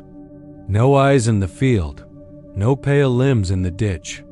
I walked around the car with my phone's flashlight and checked under it, half expecting to see claw marks or handprints. Nothing. But on the trunk, just above the license plate, a smear of something. Dark, reddish-brown, like rust or dried blood. A line about the width of a finger dragged from one corner to the other. I wiped it with a napkin from the glove box. It was sticky. I didn't sleep that night. I stayed in the car, every muscle tense, every noise amplified. More than once I thought I saw movement at the tree line, but it never came closer again. When the sun came up, I got out and walked half a mile before I got a signal. A tow truck came an hour later. The driver, an old man with leathery skin and mirrored sunglasses, didn't talk much until we were hauling the car back toward Corsicana. I mentioned something about the field, about seeing animals or something out there, and he didn't respond at first. Just kept driving. Then he said, "You parked near that Levi place?" "Yeah, shouldn't have done that," he muttered. "Ain't nobody living Levi now, not really." "What do you mean?" He adjusted his sunglasses, eyes still fixed on the road. They had some kind of disease out there, back in the 40s. Government fenced off a part of the land. Some say it was a testing ground, chemical stuff. Others say it was older than that, some kind of sickness in the soil. People got strange. I didn't say anything. He glanced at me. "You see anything crawl?" I hesitated. "Yeah," he nodded once. "Don't talk about it to nobody. Most around here pretend they're just stories. Safer that way." We rode the rest of the way in silence. I got my tire replaced and kept driving east, but I never took Highway 31 again, not that stretch anyway. Not past Levi, because the old man was wrong about one thing. Those things aren't stories, they're still out there. It started in early October on FM 1488, that stretch of cracked asphalt winding through Magnolia, Texas, where the woods press in close and the streetlights are few and far between. The two-lane road snakes past old ranch land and newer subdivisions, with names like Deerfield Estates and Hidden Creek Reserve. But once you get past the Kroger and the Whataburger, the trees start swallowing everything. That's where Evan drove every night, 5 days a week. back to his little rent house out near the old feed mill. After working late shifts at the data center in the woodlands. Evan wasn't a superstitious guy. He liked facts, patterns, things. That made sense. Logic was his religion. The job he worked was dull monitoring network traffic, running overnight diagnostics, filing ticket reports, but it was quiet and it paid enough to keep him comfortably alone. That's the way he liked it. He didn't need a lot of people. Didn't want anyone poking around his life. The first time it happened, it was just a flicker. One of those brief, impossible glimpses that your mind tosses away without protest. He was maybe 10 miles from home, the trees thick on either side, branches arching like ribs over the road. He was sipping gas station coffee and listening to some low-volume true crime podcast background noise for the commute. Then, out of nowhere, he caught a reflection in the rearview mirror. Just a blur, like someone had popped up in the back seat. He nearly spilled the coffee. Slammed the brakes a little too hard for the speed he was going. Whipped his head around. Nothing. Just the faint glow of his dashboard in the dark shape of the back seat. No one there. He laughed, sort of. More an exhale than anything else. Maybe he was just tired. Maybe the shadows had lined up wrong with the dim orange glow of the dome light. He clicked it on and off just to be sure. Still nothing. But the next night, it happened again. Same spot. Same faint flicker in the mirror. A shape distinctly human this time. The top of a head. Shoulders hunched. Just sitting there, directly. Behind him, still. Silent. Evan turned around faster this time, already feeling the sweat bead along his hairline. And just like before, the seat was empty. From then on, it was every night, always the same. The image never changed, like a stuck film reel. The man, if that's what it was, would only appear in the rearview. Never moved. Never made a sound.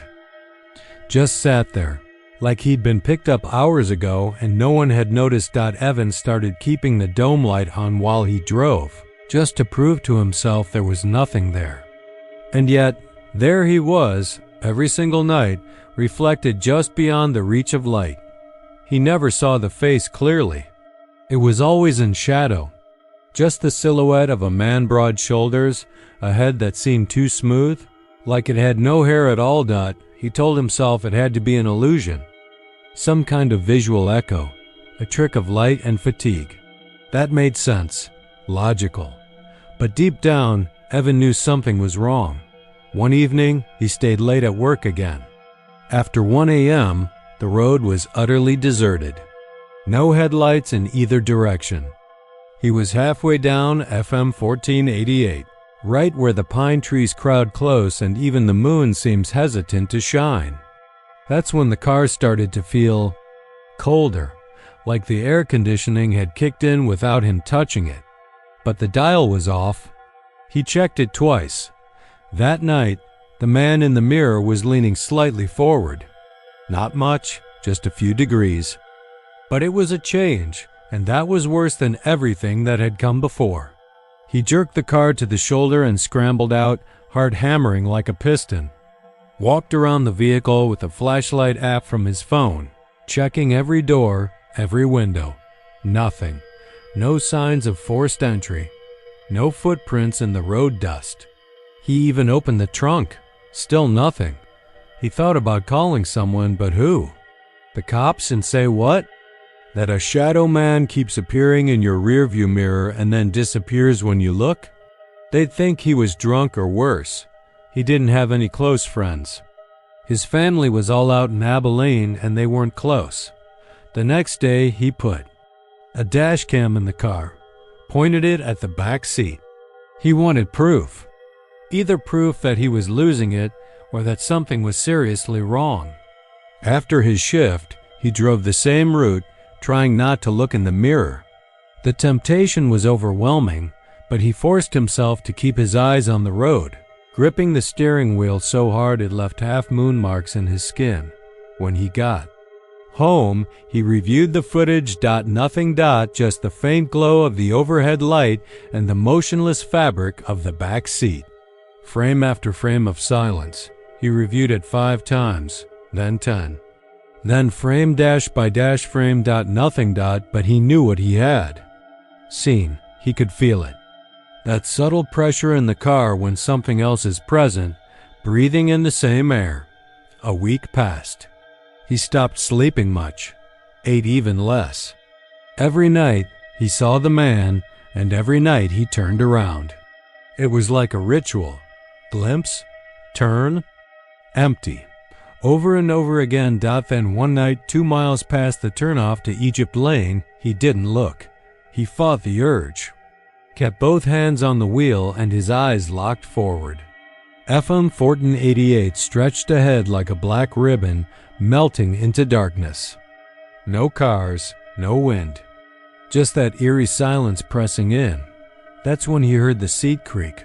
Just a little, just enough. He didn't want to believe it. But it was unmistakable, the soft groan of aged upholstery under shifting weight. Then came the breath, right behind his ear. A wet, nasal inhale. Close enough that it stirred the tiny hairs on his neck. He swerved. The car jolted off the road into gravel, skidding sideways and coming to a stop with 2 wheels in the ditch. He sat there panting, heart slamming, staring forward, terrified. To turn around. Another breath, closer this time. Like whoever or whatever it was had leaned forward, just inches from his neck. He could feel the heat of it. Then he turned. Nothing. But this time, something had changed. The back seat wasn't empty. Not completely. There was a smudge on the fabric, an imprint. Like someone had been sitting there for a long, long time. Deep and permanent, where the seat had sunk inward unnaturally. He reached back and touched. It's still warm. That was the last time he drove home the old way. For 2 weeks, he took the longer route up through Conroe, then cut south. It added 40 minutes to his commute, but it was worth it. Until the night the shortcut forced itself on him. There'd been a wreck on I-45, gridlocked, so he decided, just once, to take 1488 again. Just once, just to get home before sunrise. Air felt thick, oppressive, like something was waiting. He made it halfway before the radio started to fuzz. Not static, just a low, murmuring sound beneath the music, like distant voices talking underwater. Then it cut out completely. The dash lights dimmed, flickered, and the car began to slow. He pressed the gas. Nothing. The engine still hummed, but the vehicle coasted like it had lost its grip on the road. That's when the interior lights turned. On by themselves, bright, blinding. And in the mirror, the man was there again. Clearer than ever, pale, no hair. Skin the color of drowned bone. Eyes dark and bulging like something pulled from the bottom of the lake. His mouth was open, too wide, too still. No breath now, just silence. And in that silence, Evan could feel it.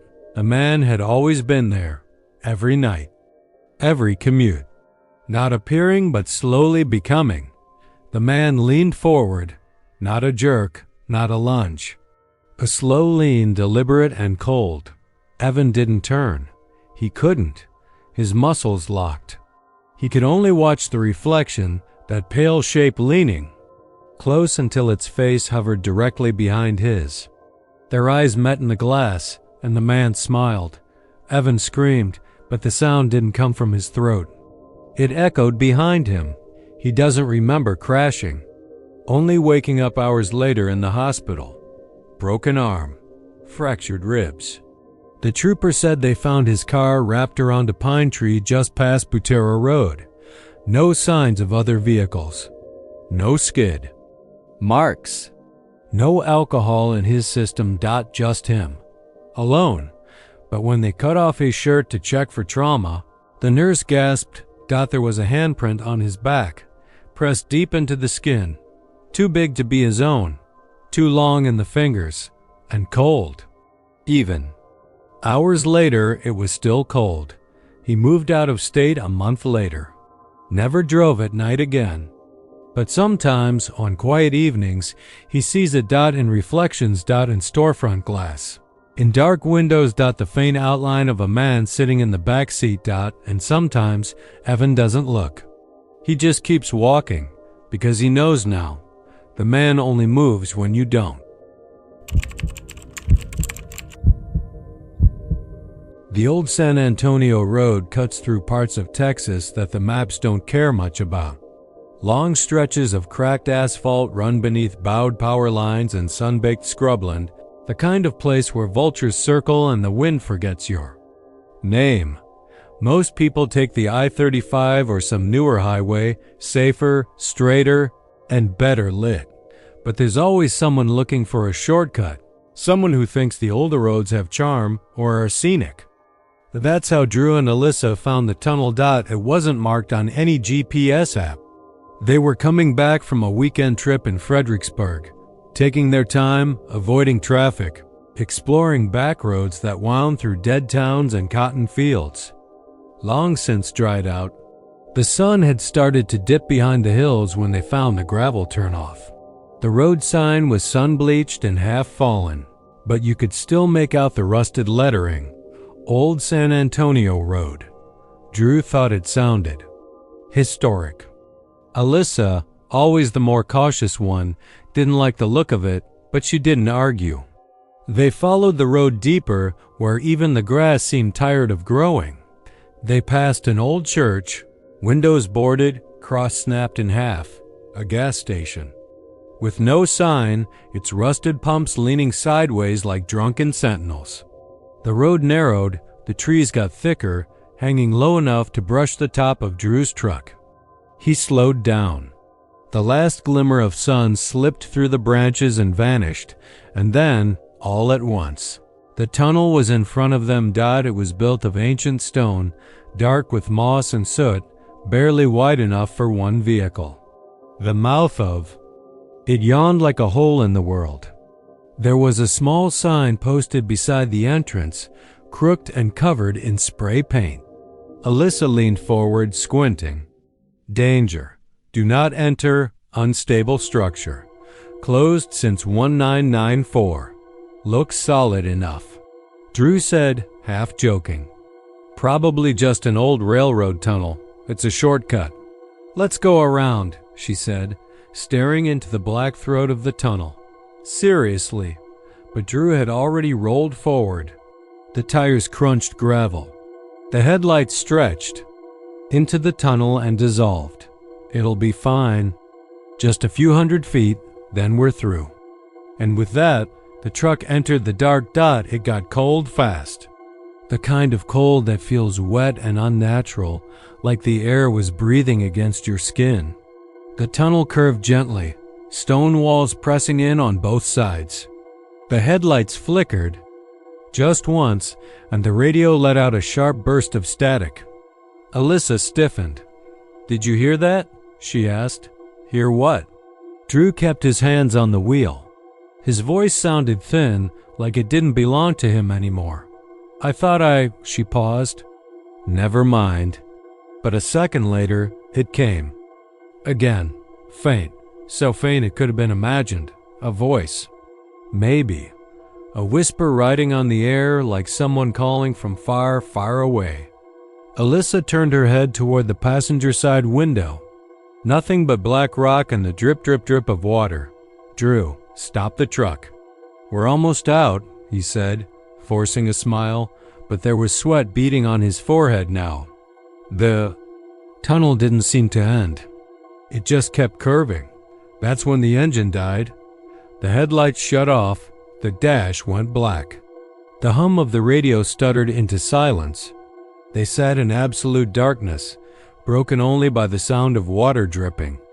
Somewhere behind them, Drew tried the ignition. Nothing.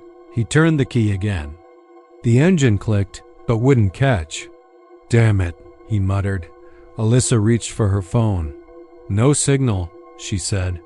She tried turning on the flashlight. The screen flickered and died. It won't even turn on.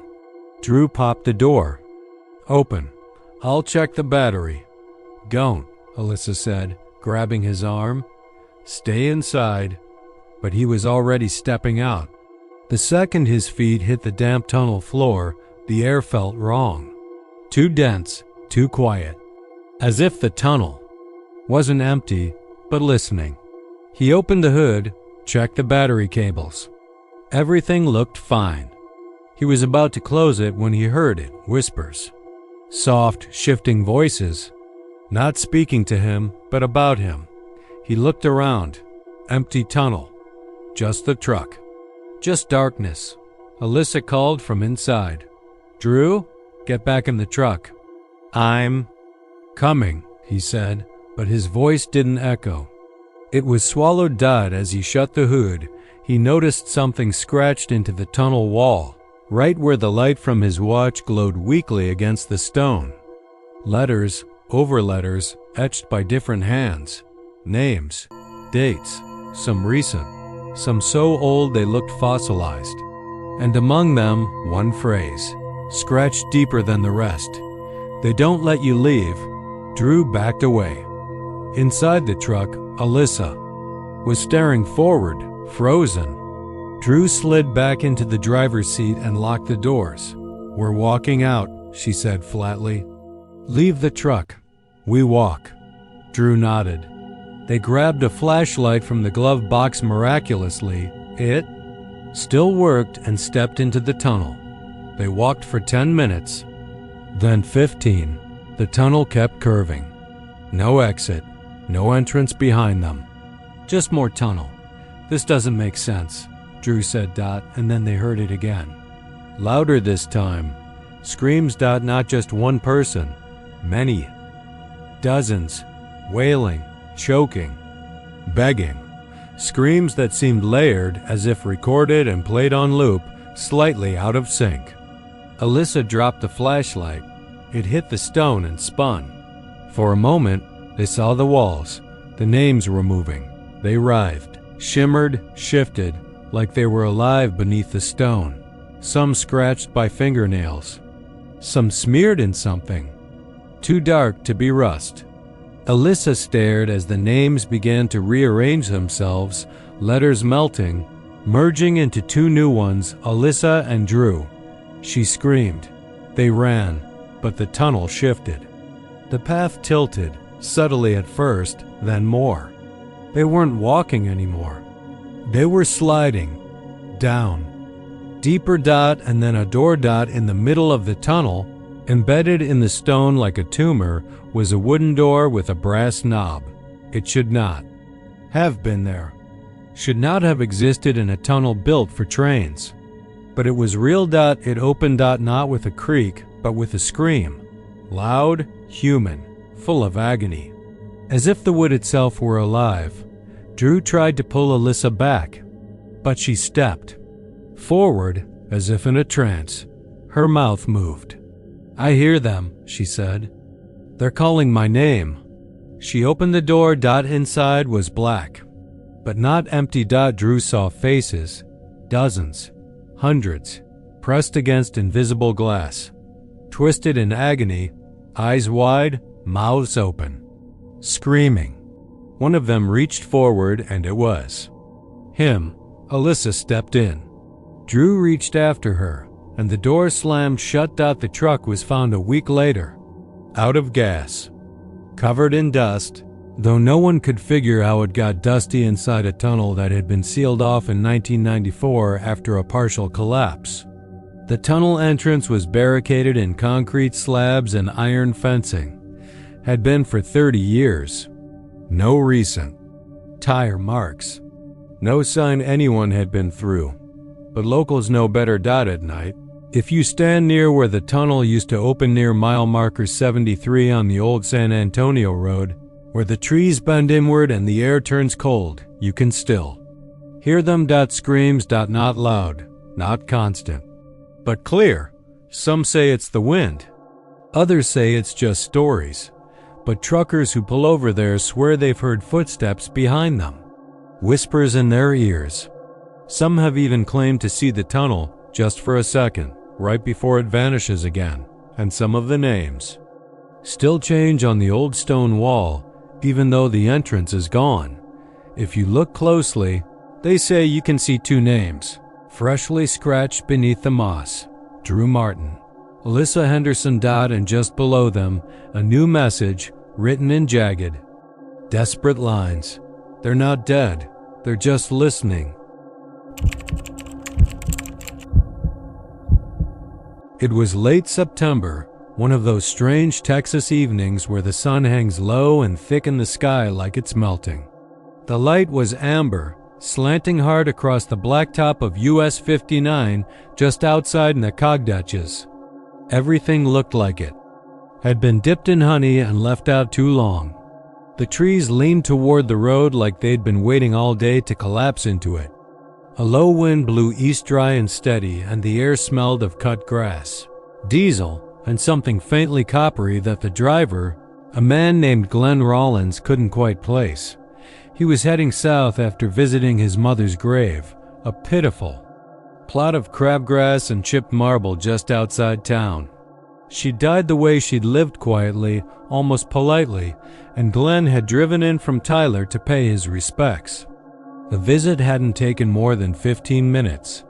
There hadn't been anyone else there, and Glenn hadn't expected there would be.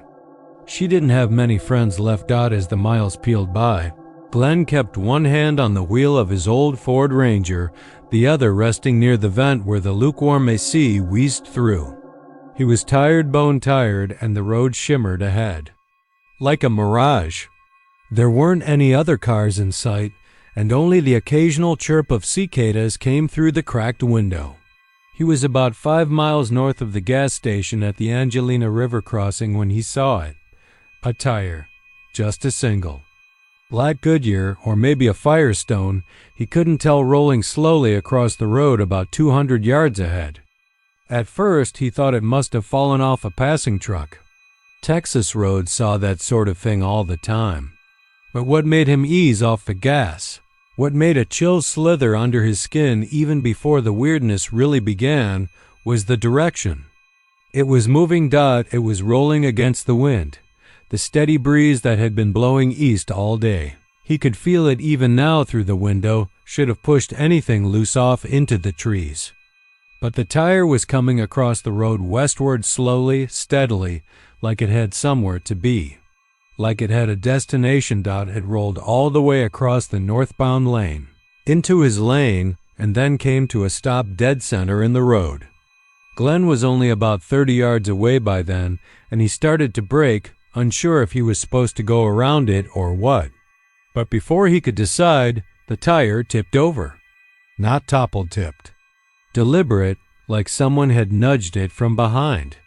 It fell with a soft thunk onto its side and spun once in place. That's when he saw the eye. Inside the hollow of the rubber, nestled in shadow and grime, was a human eye. Not glass. Not plastic. Real. Moist, pink-rimmed, and blinking slowly as it stared straight up at him. It glistened in the golden light like a peeled grape. For one long second, Glenn forgot how to breathe. He slammed the brakes, his truck lurching forward with a groan. He sat there in the middle of the road, engine idling low, staring at the tire with a mounting sense of dread. It didn't move again. The eye didn't blink anymore. It just looked straight up into the sky like it was watching something behind. The clouds. He didn't get out right away. He thought about backing up, turning around, maybe taking the long way through Lufkin. But that would have meant admitting something about the thing. In front of him wasn't just wrong, it was wrong in a way the world wasn't supposed to allow. So instead, he grabbed the flashlight from the glove box, opened the door, and stepped into the road. The wind kicked up, cooler now. He approached the tire like it might be alive. From 5 feet away, he could see that the eye was definitely human. The lashes were short, wet. There were tiny capillaries threading out from the iris, like cracks in glass. It blinked once, and a tear, something thicker, like fluid, dribbled down the rubber wall of the tire. Glenn took another step closer and crouched. The eye shifted, just a little. Enough to look at him. He reeled back, stumbling onto the asphalt. His flashlight clattered across the road, spinning beams of light like a lighthouse. When he scrambled up and looked again, the tire was empty. Just rubber. Hollow. No eye. No fluid. No trace. And then the sound started. It was faint, at first like whispers carried on the wind. Words he couldn't understand. Words that didn't sound like English or Spanish or anything he'd ever heard. They hissed from the trees, from the asphalt, from inside the tire. He stood there, rooted as the world around him grew unnaturally quiet. No insects. No breeze. Just that whispering, growing louder. Then the smell hit him. Rot. Thick and wet, like meat left out too long in a hot car. Glenn gagged, covering his mouth, and then a shape. At the edge of the woods, something watching him. Tall and lean, like a man stretched too far. No face, just a dark blot where the features should be. It didn't move. It just stood there, one arm long enough to reach the ground, the other bent at an unnatural angle, like it had been broken and healed wrong. Glenn turned and bolted back to the truck, heart hammering. He didn't look back. He didn't want to see if the thing was following. He slammed the door, threw it into gear, and hit the gas. The tire was gone. The road ahead stretched on, empty, sunlit, but that golden light was gone now, swallowed by fast approaching dusk. Shadows fell thick between the trees. His speedometer crept past 70, then 80. He didn't stop, not at the gas station, not at the motel he'd planned to stay at. He drove straight through to Dibble, then on to Livingston. Even when his fuel light came on, he kept going another 10 miles before pulling into a truck stop lit up like Vegas. He didn't sleep that night, and the thing is, he kept smelling it. That rotting meat stench. Even after scrubbing his hands with orange pumice soap, even after changing his clothes. When he looked in the mirror of the bathroom, he swore he saw something small and round in the back of his throat, just for a second, like an eye peeking out behind his uvula. Then it was gone. He made it home the next morning. He didn't tell anyone. Not at first. But the tire showed up again. 3 days later, in his driveway. It was leaning upright against the garage door. No eye. No smell. Just sitting there like it belonged to someone who'd come to visit. He didn't touch it. Just stood at the window and stared at it until night fell. At midnight, there was a knock on his front door. Not loud. Just a soft tap, tap, tap, like someone rapping with a single knuckle. He didn't answer. But the next morning, he found the tire gone and a smear of something thick and red trailing from the doormat to the road. No sign of an animal. No footprints. It happened again. And again. Every time he tried to talk about it, he forgot the words halfway through. Like the memory was being scrubbed, but not completely. Just softened. Like someone wanted him to remember, but only enough to feel the dread. Only enough to understand. He stopped driving. Stopped going out. The smell never left. It lived in the walls now, in the vents. He'd wake up at night and hear something rolling across the floor of his hallway. Sometimes a whisper from under the bed. Sometimes an eye staring through the keyhole. He's gone now. Glenn just disappeared one night, door unlocked, truck still in the garage. Only thing missing was the spare tire from the back. Police chalked it up to a breakdown. Maybe wandered off into the woods. Maybe got lost, hurt, eaten. They don't know, but if you drive US 59 north of Nacogdoches, especially near dusk, keep an eye out. Sometimes you'll see a lone tire rolling across the road against the wind. Don't stop.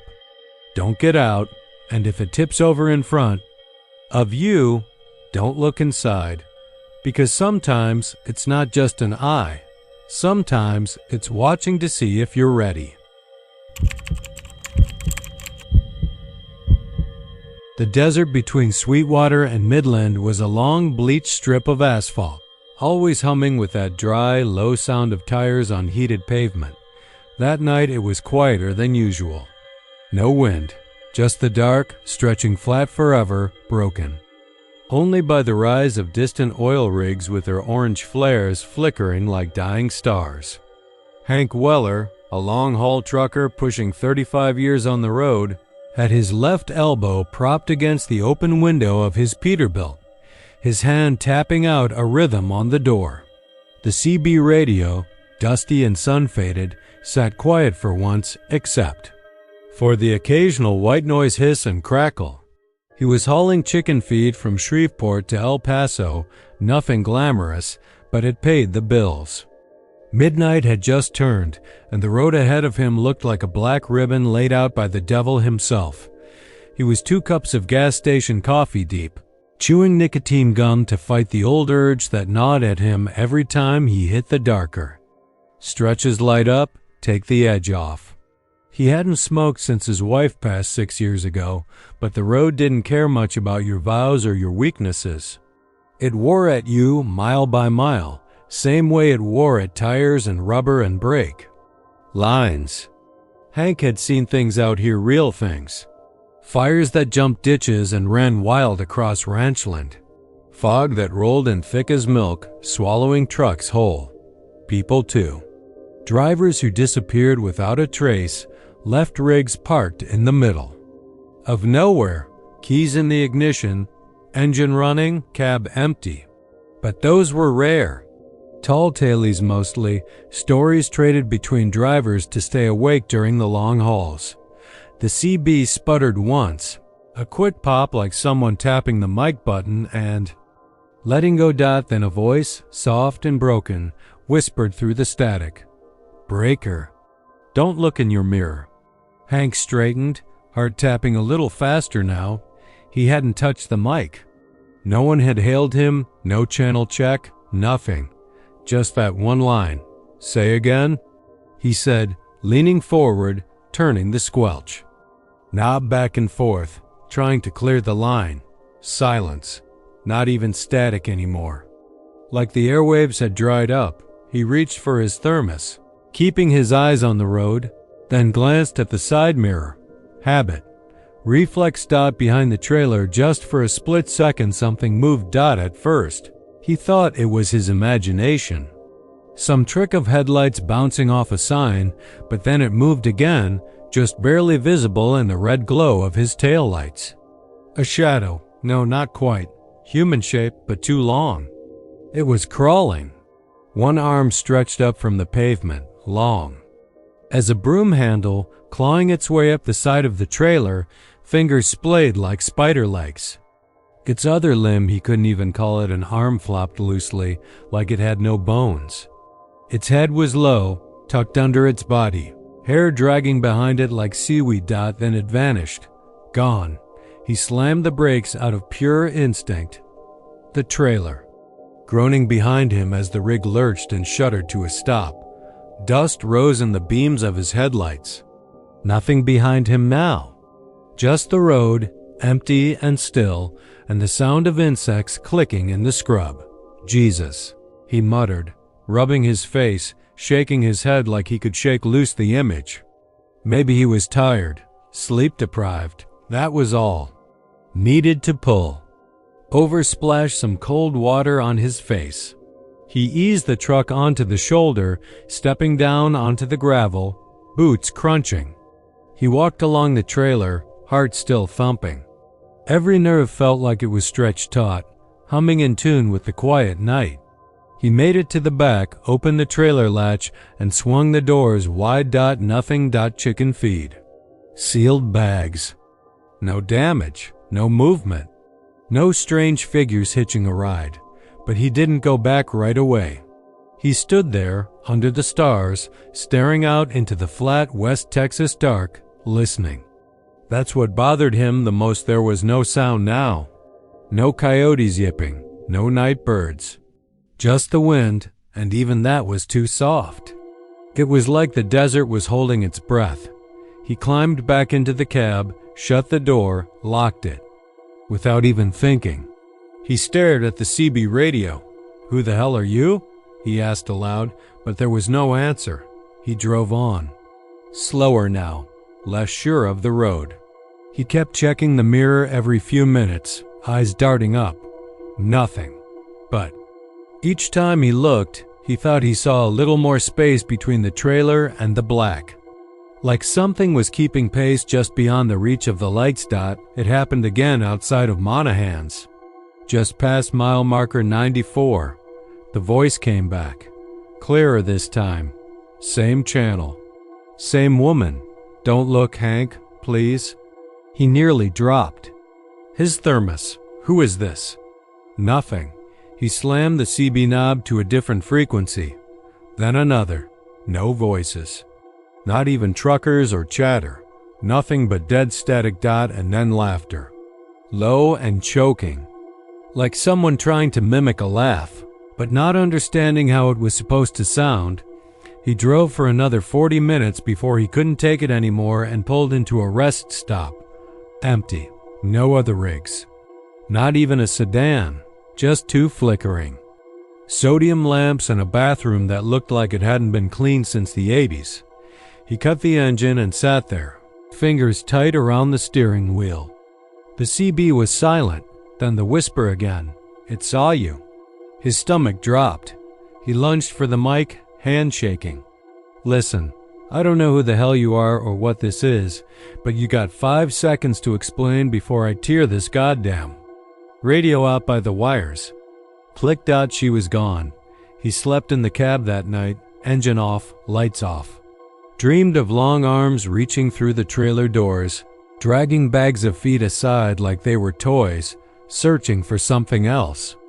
Dreamed of crawling things with human faces, whispering in garbled voices that didn't match their mouths. He woke up screaming just before dawn. By the time he hit Odessa, he looked like he hadn't slept in a week. At the Love's truck stop, he found another driver, big man, Kansas plates, hauling cattle. Hank asked him if the CB was acting funny. The guy shook his head. "Dead as a doornail," he said. Something about solar flares, or maybe we're just getting too old for this junk. Hank asked him something else. "You ever hear voices?" "Not chatter, not trucker talk. Voices, like whispers?" The man looked at him for a long second, chewing his jerky slowly. "Not since '89, he said. "Out near Pecos. Heard a kid's voice telling me to pull over. Said he needed help. Looked in the mirror. Saw something dragging behind the truck like it was tethered to the back bumper. Disappeared after that. What was it?" The man didn't answer right away. Just shrugged. Didn't look long enough to tell. Didn't want to. Hank got back in the truck. Drove west toward El Paso, the sky getting flatter and brighter but somehow colder. He made it to the depot, dropped the feed. No trouble. But he didn't sleep that night either. And when he got back on the road to head east, back toward Shreveport, he kept the mirrors tilted just a little too far out. Just enough that he couldn't see directly behind him. It's been 2 months now. He still drives. Still hears whispers. Sometimes, mostly near midnight, mostly on long desert stretches. The voice hasn't returned since that night near Monahan's. But he doesn't take I-20 past Midland anymore. And if you ever meet him at a truck stop, ask him why his side mirrors are wrapped in black duct tape, or why he refuses to use the CB even when other truckers call him by name. He'll just shake his head, because there are things you see once, and that's enough. And if you ever hear that voice come through your own radio, soft, almost sad, whispering, don't look in your mirror, do yourself a favor. Don't. It was a cold, humid dusk when Alan Lyle turned off Interstate 45 and took a back road toward Huntsville, Texas, where his sister lived out in a cabin just beyond the state forest line. The road was old, cracked, and eaten in places by moss and roots, The kind of forgotten Texas asphalt that people only took when they wanted to avoid patrol cars or when their GPS lost signal. Like his just had, he'd taken the exit mostly on instinct. The sun had dipped behind the pine trees an hour ago, and now the sky hung heavy with that mottled blue-gray look it gets just before full night. Fog had begun to creep in low across the road in long, thin fingers. His phone was dead. The truck's radio just hissed static. He drove on, gripping the wheel tight, feeling his knuckles go cold despite the heat still clinging to the air like damp towels. The forest leaned in on either side, black pines forming a corridor. A chute he was sliding down without any idea where it ended. He wasn't even sure this was the right road anymore. About 5 miles into the trees, he saw a dot. At first he thought it was a deer. You see plenty out here, even in the summer.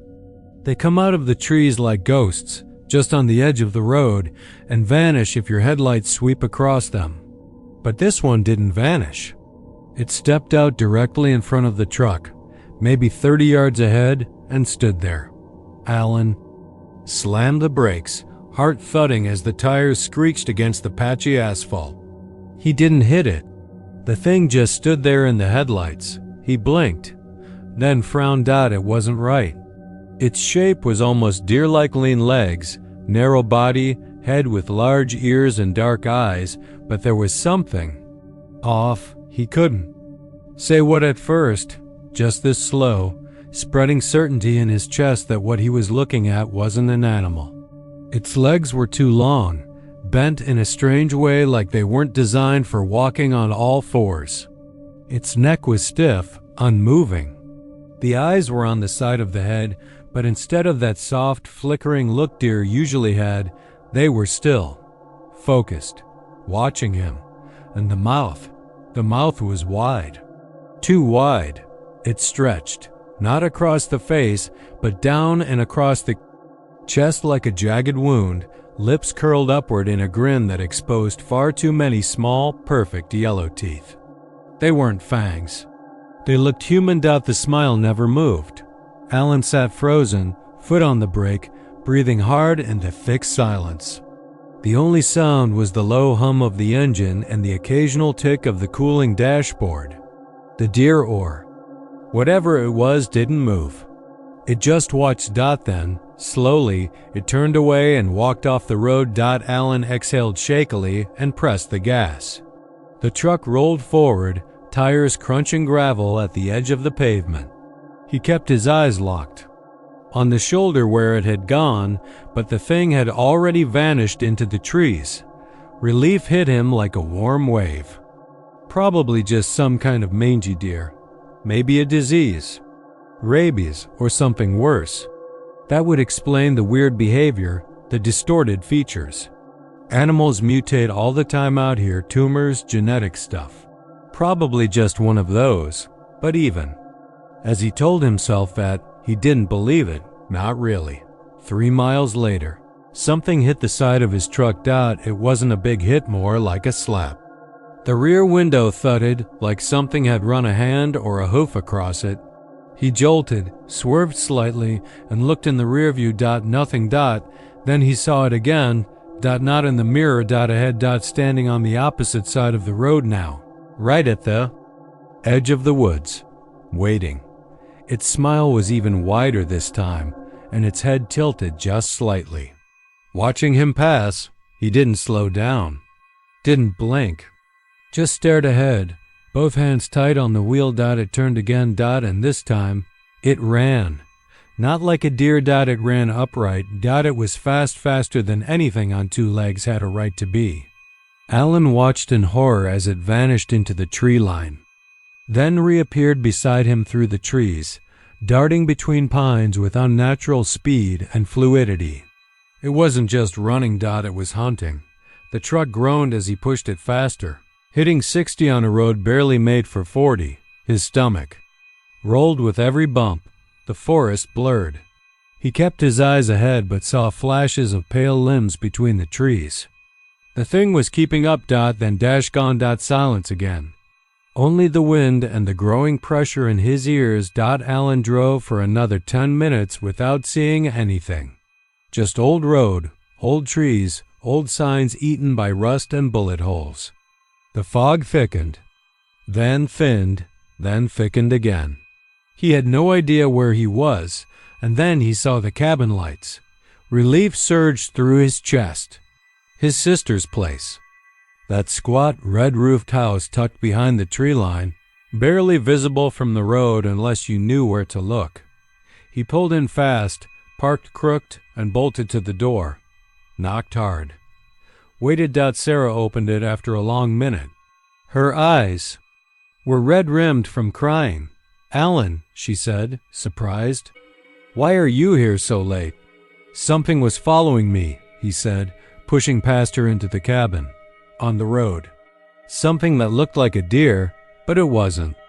She didn't respond. He turned, heart still racing. "You didn't see it? You haven't seen anything weird in the woods lately?"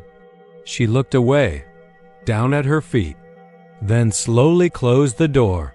"I didn't think it would follow anyone else," she said softly. "I thought it just wanted me." Alan felt a chill crawl up his spine. "What are you talking about?" Sarah walked into the kitchen.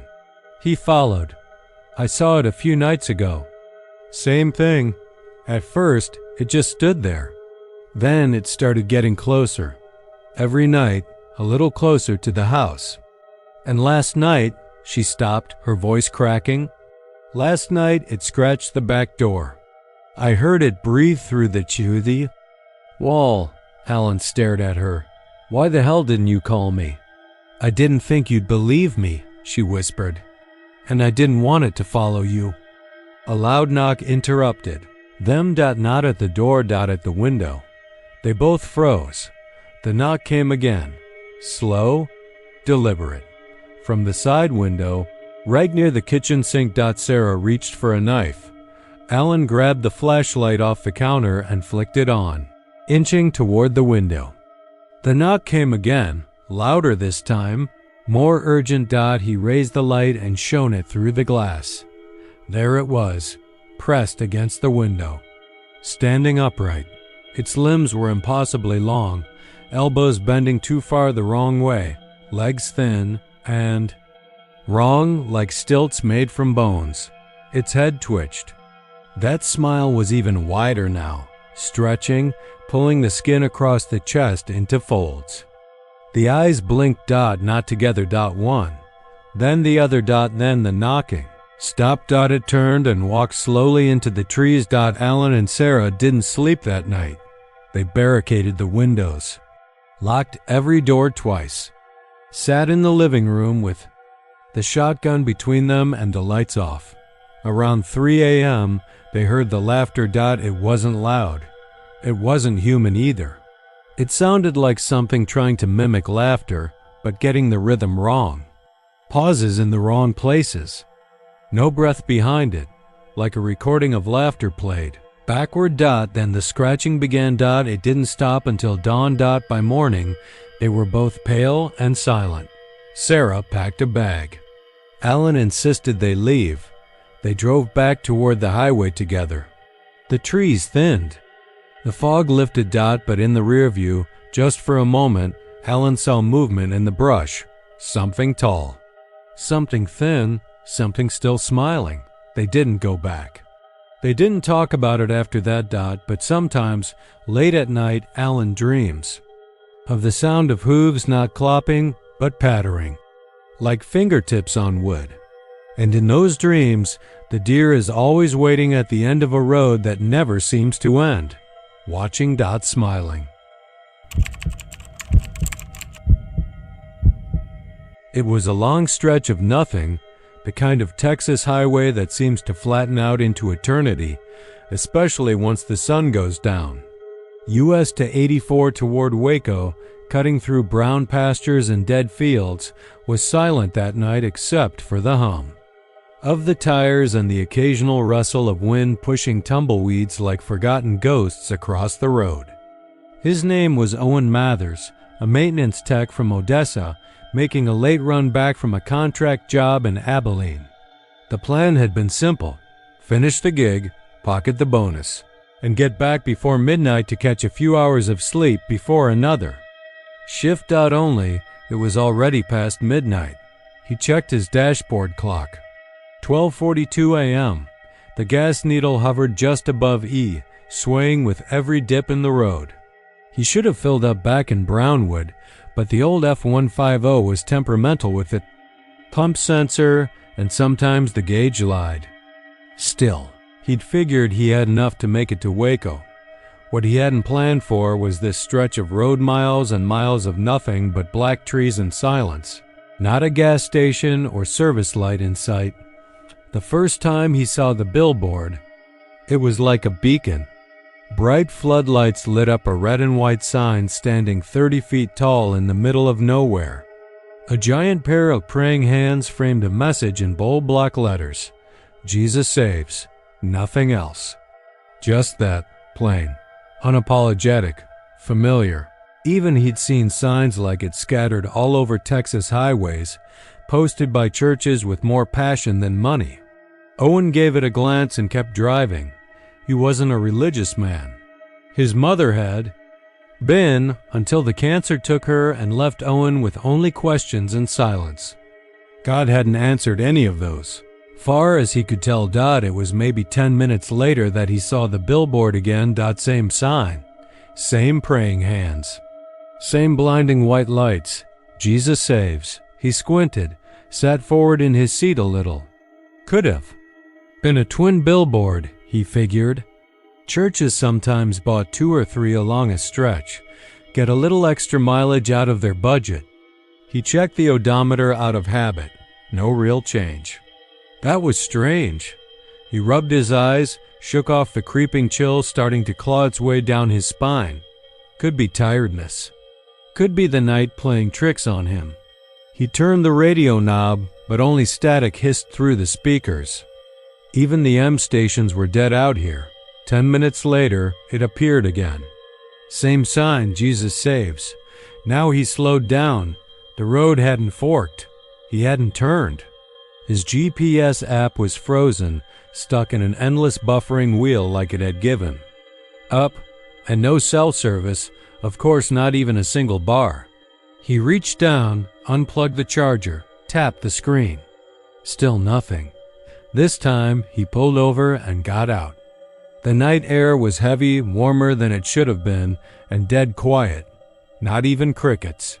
He walked over to the shoulder, leaned against the metal guardrail, and stared at the billboard in the distance.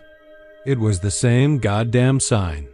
He was sure of it. A few dead bugs clustered around the bottom floodlight. One corner was rusted. The paint had a crack running right through the word saves. He stood there for a while, listening, watching. Nothing moved. Finally, he climbed back in, turned the key, and kept driving. 15 minutes passed. His fuel warning light blinked on. A cold sweat broke out across his neck. Then, the billboard appeared again. Jesus saves. He hit the brakes harder than he meant. 2. The truck skidded slightly, and the engine shuddered like it wanted to die. He pulled off the road, heart hammering. Now it wasn't funny. Now it wasn't weird. Now it was wrong. He sat there breathing heavy, gripping the steering wheel, like it might keep him anchored to something real. The same sign, the same crack in the paint, the same swarm of dead bugs at the base, the same angle of the floodlights throwing long shadows into the mesquite brush. And then, for the first time, he noticed something else. No stars in the sky. Not one. No moon. Either. Just a thick, endless black pressing down. He opened the glove compartment, pulled out a road atlas his dad had given him years ago. He ran his finger along the route US 84, Abilene to Waco. There were turnoffs. There were towns. There should have been exits. But he hadn't seen any signs for hours. No lights, no farmhouses, no cross streets. Just the road and that damn billboard. He decided to turn around. Enough was enough. The tank was nearly dry anyway, and it was better to risk heading back toward Brownwood than keep driving into whatever this was.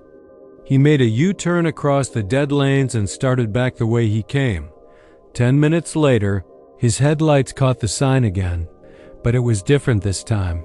The same praying hands, but the letters had changed. You never left. He slammed on the brakes, breath catching in his throat. He stared at the words until his eyes watered, refusing to blink. The paint wasn't fresh. The message looked like it had always been there, like it had never said anything else. And something deep in his chest twisted hard, like a knot tightening in his soul. He got out again. The silence was thicker now. It had weight. A strange vibration hummed under the earth, like the road itself was alive, humming some forgotten tune. He walked toward the billboard. The dirt felt spongy under his boots. The brush rustled without wind. Up close, the sign looked ancient. The paint peeled when he touched it. The floodlights buzzed, flickered.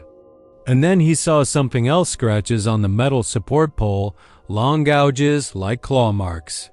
Some fresh, some old. All deep. He turned around fast. And saw a figure.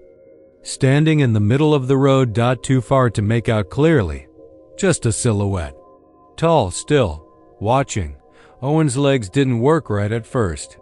He stumbled backward, breath coming in gasps, like the air was thickening. The figure didn't move, didn't speak. Just stood, a black stain against the black road, darker than the night itself. When Owen blinked, it was closer. No footsteps. No sound. Just closer. He ran. Back to the truck, fumbling the keys, hands shaking. The headlights blinked once, then again, then died. The engine cranked, failed, cranked again. Started. He peeled off down the highway, not caring which direction anymore. Just away. The fuel gauge was beyond empty now, yet the truck kept going. The speedometer climbed, but the road never changed. Still dark, still flat, still nothing on either side. And behind him, the headlights caught flashes of movement. Figure, running, not walking. Not drifting. Running. Fast. Owen screamed. The kind of sound you make when your brain slips a gear, when everything you thought was real comes undone. He gripped the wheel and kept driving, but the road ahead began to shimmer. Like heat waves. Like static. And then he saw the billboard again. You never left. Except this time. The hands weren't praying. They were reaching. Twisted, bony, fingers bent backward. Coming out of the sign itself. The light stuttered, went red. A low groan filled the air, rising from beneath the asphalt, a sound like metal screaming underwater. The truck died. No power. No lights. No engine. Everything stopped. Owen sat in the cab, paralyzed, breath fogging the windshield. A whisper floated through the vents. Not words, just breath, hot and slow. Then, from the back seat movement, he turned his head slowly, dread, anchoring every muscle. There was nothing there, but the whisper was louder. You never left. The figure stood beside the truck now, face pressed against the passenger window. It had no eyes, just holes. Black, endless holes, and a grin that split its face ear to ear, too wide, teeth too long. Owen couldn't scream. He couldn't move. And then nothing, just darkness, and the road again. Owen's eyes opened to the sound of the engine idling, the fuel gauge back at a quarter tank, the dashboard clock blinking 12:42 a.m., ahead of him bright floodlights. Jesus saves. He drove on. He had no choice. It was the kind of heat that never left your clothes, the kind that soaked into your bones and stayed there long after the sun had gone down. Texas in August doesn't just burn.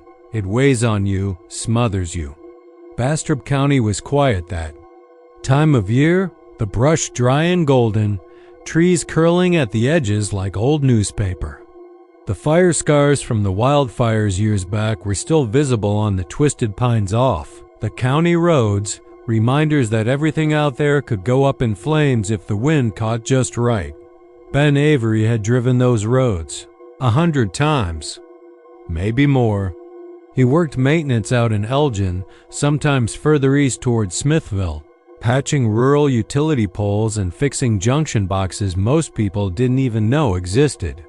His job took him down the backbones of forgotten places, crooked two-lane roads, cattle trails turned into gravel paths, neighborhoods that hadn't seen new siding since the 70s. He'd seen things, sure. Abandoned barns where owls nested like squatters, tarp-covered trailers that looked like crime scenes. But what happened on Bastrop County Road 191, that stuck with him. Changed him. It was a Tuesday evening around 9 p.m. and the sun had just dipped below the horizon. He was headed home, thinking about the leftover brisket in the fridge and whether his ex would let him see his daughter that weekend. He wasn't speeding, not even close. His truck, an old Chevy with rust eating away the rear fenders, barely did 60 without shaking like a dog trying to pass a peach pit. The red and blue lights came out of nowhere. He hadn't seen another car for miles. Just open land, barbed wire fences, and those scorched pine silhouettes against the indigo sky. But there it was, flashing lights in his rear view, a slow whoop of a siren like it wasn't in a hurry. He sighed, signaled, and pulled over onto the dirt shoulder. Dust kicked up and drifted past the headlights in lazy spirals. Ben left his hands on the wheel like he'd always been taught. He watched the side mirror. The cruiser door didn't open. Instead, the door on the opposite side of the truck, the passenger side, opened without a sound. No slam, no creak, just open. Ben turned toward the movement and saw the shape of a man approaching the window. Tall, broad-shouldered, dressed in tan uniform, sheriff's department, no doubt. But the badge on his chest was cracked like old porcelain, a black hairline split running through the star. His sunglasses were dark, too dark for twilight, and his boots didn't make a sound in the gravel. Ben rolled down the window slowly. The air smelled like rain, but the sky was dry. No wind, no insects, just stillness. "Evening, officer," he said. Swallowing. The sheriff didn't respond. Ben blinked. Something was wrong. The face under the hat, it wasn't right. It wasn't just that the man was quiet. It was that he had no mouth. Where there should have been a mouth, lips, teeth, chin stubble, there was only smooth, pale skin, stretched too tight like shrink wrap over muscle. It twitched slightly, as if the man were trying to speak, but couldn't. The sunglasses sat above it, unmoving, reflecting nothing. Ben sat frozen. "You okay?" he asked, his voice barely audible over the hum of the engine. I wasn't speeding." Still no reply. Then the sheriff tilted his head just slightly, like a bird examining a bug. His skin twitched again, not just at the mouth but beneath the jaw, down the neck. It pulsed as though something were pushing outward, trying to escape. Ben gripped the steering wheel. He felt the instinct, ancient and cold, crawl up his spine like a centipede. "Run." I think I'll just be going now," he said, voice shaking. The sheriff reached up, slowly, and tapped the cracked badge on his chest once with a finger. Just once. The sound was sharp, louder than it should have been, like bone on bone. Ben jammed the truck into drive. Tires spun, kicked up more dirt. The faceless sheriff didn't flinch, didn't even take a step back. He just stood there as the truck peeled away, dust clouds swallowing him whole. Ben drove fast, past the legal limit, hands trembling. He didn't stop until he hit the lights of Bastrop proper. Even then, he didn't feel right. His stomach churned. His thoughts came in short, broken phrases. The sheriff. The skin. That badge. He called the sheriff's office the next day, asked if there were any deputies out near 191 the night before. The woman on the phone paused, then asked for his name. When he told her, there was another pause. This one longer. "We haven't had anyone patrol that stretch in over a year," she said slowly. "Not since?" "Well, since the accident." "What accident?" Another pause. "You might want to come in and speak to someone in person." He didn't. He started sleeping with a .38 revolver under his pillow, just in case. But that wasn't the end of it. Not even close. 3 nights later, he woke up to the sound of someone tapping on his living room window. Not knocking, tapping. Slow, rhythmic. He sat up, heart in his throat, and crept toward the front of the trailer. The tapping stopped. He peered through the curtain. Nothing. He opened the door and stepped out onto the porch. The cicadas had gone quiet. The yard was still, the grass bending in unnatural patterns. And in the gravel driveway, he saw them. Boot prints, deep, fresh, leading up to the window and then stopping, like someone had vanished into thin air. Ben stopped sleeping after that. He did some digging. Asked around. Found an old-timer named Horace down at a bar off Highway 71 who remembered something. A sheriff named Carl Haggerty, stationed in Bastrop County back in the 80s, kept things quiet, mostly traffic stops and break-ins, until one night he pulled over a black pickup out past County Road 191. The driver was a drifter, maybe on something, maybe not. No one really knows. There was an altercation. Sheriff Haggerty was found 2 days later, or what was left of him. His face had been cut clean off. Peeled like an apple. They buried what they could, closed the case. But stories started coming in. Motorists seeing a silent sheriff on the back roads. Badge cracked. Skin pale. No face. Just a man in uniform with nothing to say, just standing. By the side of the road, Ben tried to move, packed a U-Haul and took off toward Waco. But every time he drove at night, especially on rural roads, he saw them, lights in the mirror, red and blue, not flashing fast, just pulsing. One night he pulled over on instinct, tired and too drunk to make good choices. Sat there shaking, waiting. The sheriff didn't come to the window this time. He stood out in the brush, just barely. Visible in the headlights, motionless. Ben didn't drive any more after that. Sold the truck. Started walking everywhere. Didn't help. The last anyone saw of Ben Avery was 2 months later. A convenience store clerk said he came in babbling about a man with no face. Saw it he couldn't sleep, couldn't eat, kept hearing. Tapping in the walls, waking up with bloody nosebleeds and blacked-out mirrors. Claimed he saw a cracked badge floating in a puddle on his kitchen floor, just hovering there, spinning. He bought a can of gasoline and a matchbook. His trailer burned. That night, nothing left but ash and twisted metal. No sign of Ben, not even teeth. But out near County Road 191, folks say you can still see tire tracks that don't lead anywhere. And sometimes, just sometimes, when the wind dies and the cicadas go quiet, a cruiser appears behind you. No siren, just lights. And if you pull over, you better pray he doesn't come to the window, because he still doesn't have a mouth, and he's been waiting a long time to scream. The rain had been coming down steady for about an hour by the time Mark Clayton passed the turnoff for the last gas station in Webb County. He was already pushing it, had been since Carrizo Springs, and he knew better than to let the tank dip below a quarter this far west of nowhere. The highway was 2 lanes and ran a straight path through the brush country, with its low mesquite trees, squat cacti, and wide-open nothingness that made you feel like you were driving through some forgotten part of the world.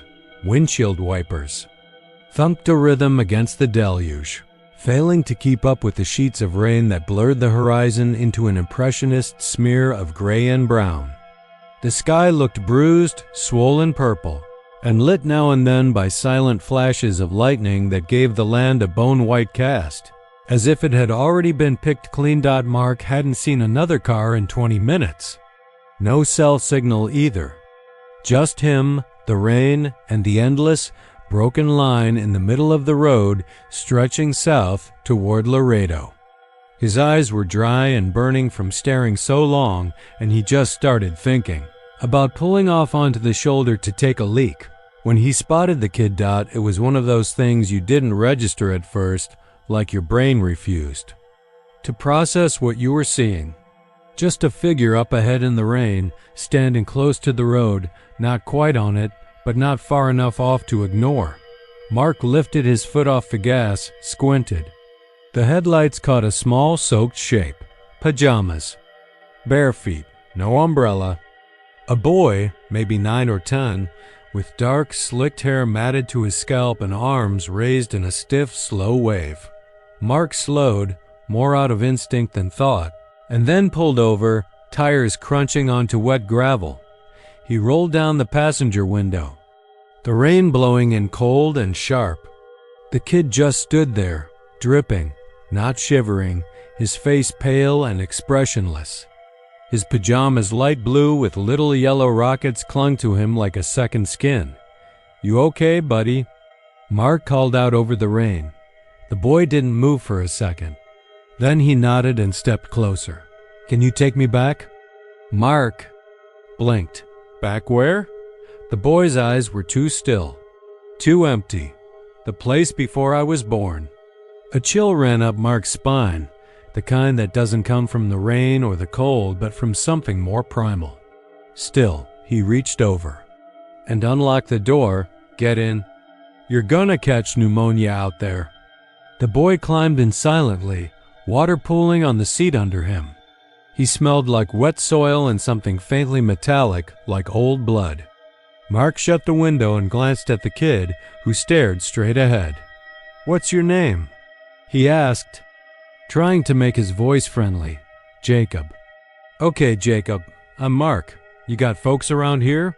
A house?" Jacob didn't answer, just kept looking forward.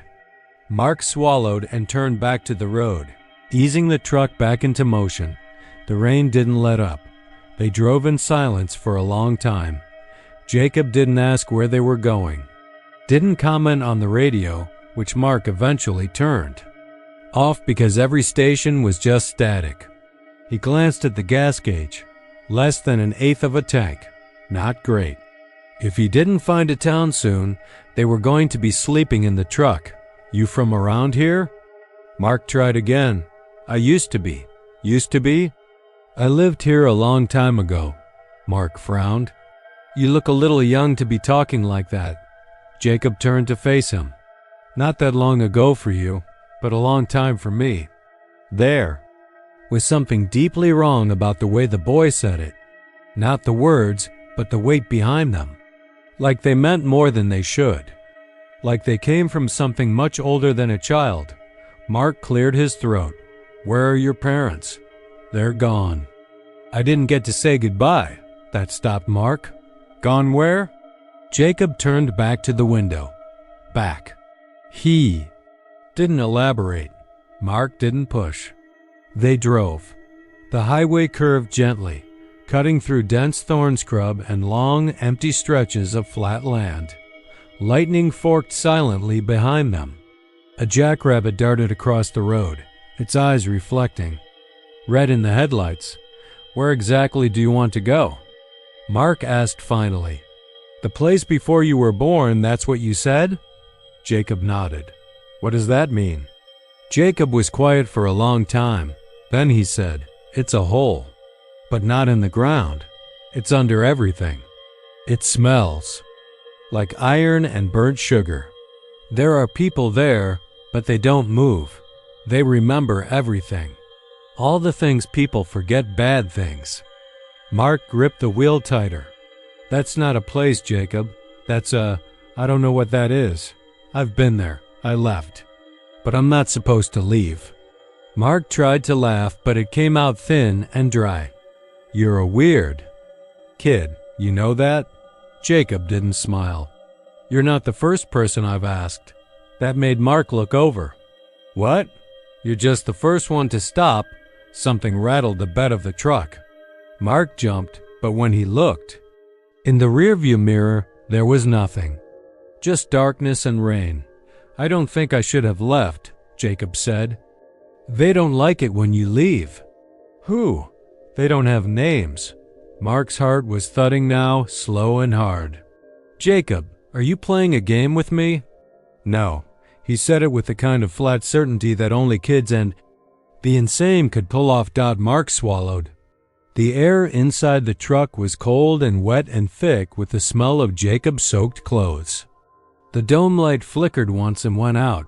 "I think we passed it already," Jacob said suddenly. "Go back." "Back where?" "There's nothing back there but empty road. There's a place. You'll see it." Mark should have kept driving. Should have dropped the kid at the next gas station, called someone, left him with a sheriff or a church or anyone else. But his hands were turning the wheel before he could stop them. The truck U-turning with a soft hiss of tires on wet asphalt. They drove back the way they came.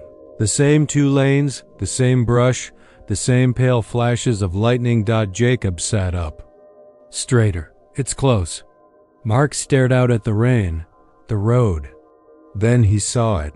A dirt turnoff, barely visible through the rain. He was sure it hadn't been there before. No signs, no fence.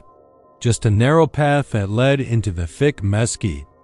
It looked like a ranch road, the kind you only found if you already knew where it was. "Turn here," Jacob said. Mark hesitated, then obeyed.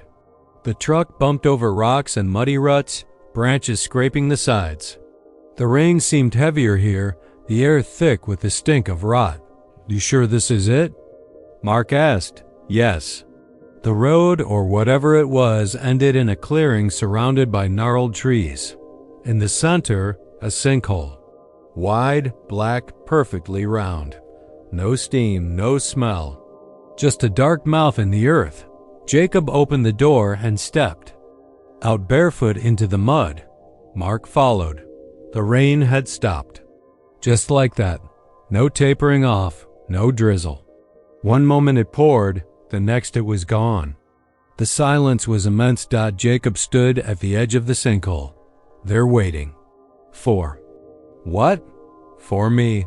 Mark stepped closer. The hole didn't look deep, but he couldn't see the bottom. The dirt around it was dry. The air was still. Too still.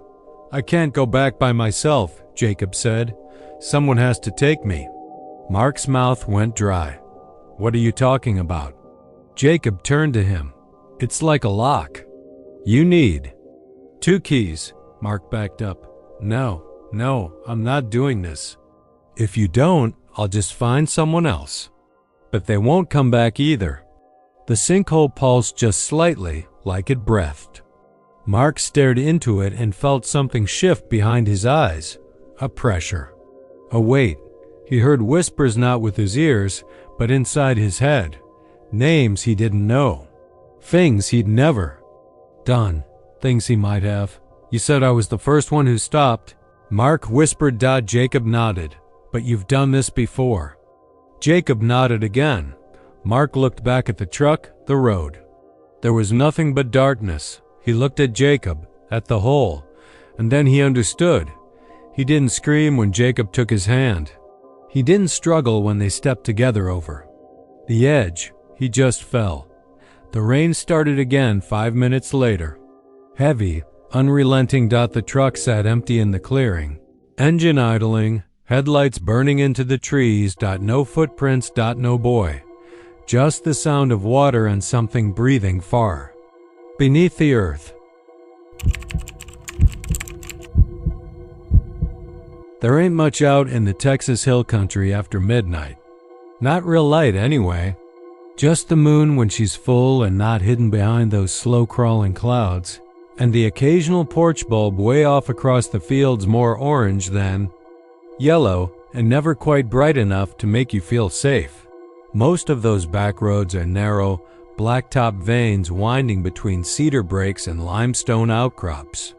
During the day, you get the beauty, hills folding into each other like tired cattle, bluebonnets when the season's right, vultures circling the sun-baked fields. But at night, it all folds in on itself, like the land's holding its breath and watching you. Caleb McKinley had driven that stretch of farm, Road 336 just south of Leakey 100 times before. It wasn't the kind of place you got lost in not. If you were local, and Caleb was born and raised in Bandera County. But that night, it felt different, off. Not just because it was late damn near 1 in the morning, or because he'd had a long shift at the plant in Uvalde and his head was full of static. There was something in the air, like the hills themselves. We're leaning closer. He had the windows cracked for the wind, that warm, dry, brush-scented wind that always reminded him of his granddad's ranch before they sold it off. The radio was on low classic rock station out of Kerrville, fading in and out like it was half asleep. Caleb had both hands on the wheel, eyes steady, but there was this tension in his chest he couldn't shake.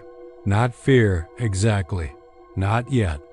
Just a tightness. Like waiting for thunder after you've seen lightning flash too close. It started with the light dot at first. He thought it was just another plane, maybe out of San Antonio or headed down to Mexico. That high, constant glow above the tree line that you don't pay much mind to. But this wasn't that. It was too low and too still. Not hovering, not exactly, more like ... pacing him. Like a dog that spotted something interesting and is waiting to see what it does. He kept driving, even when the hairs on his arms lifted. The light was white, not yellow like a star, not red like a tower beacon, not blue like a cop's cruiser, just ... white, like pure static. Cold and too clean for the countryside. The car's headlights washed over another bend in the Bavien, of the incongruence of a countryside. The car's headlights washed over another bend in the Condition road, then dipped into a shallow, dry creek bed before climbing the other side. He glanced up again, through the windshield, and the light was still there. Same height, same distance. Unmoving, but somehow matching his speed. That was when the radio went nuts. It didn't die all at once. Just stuttered like it was choking on its own words. The song cut mid-chorus, and for a few seconds there was only silence, like the signal had dropped completely.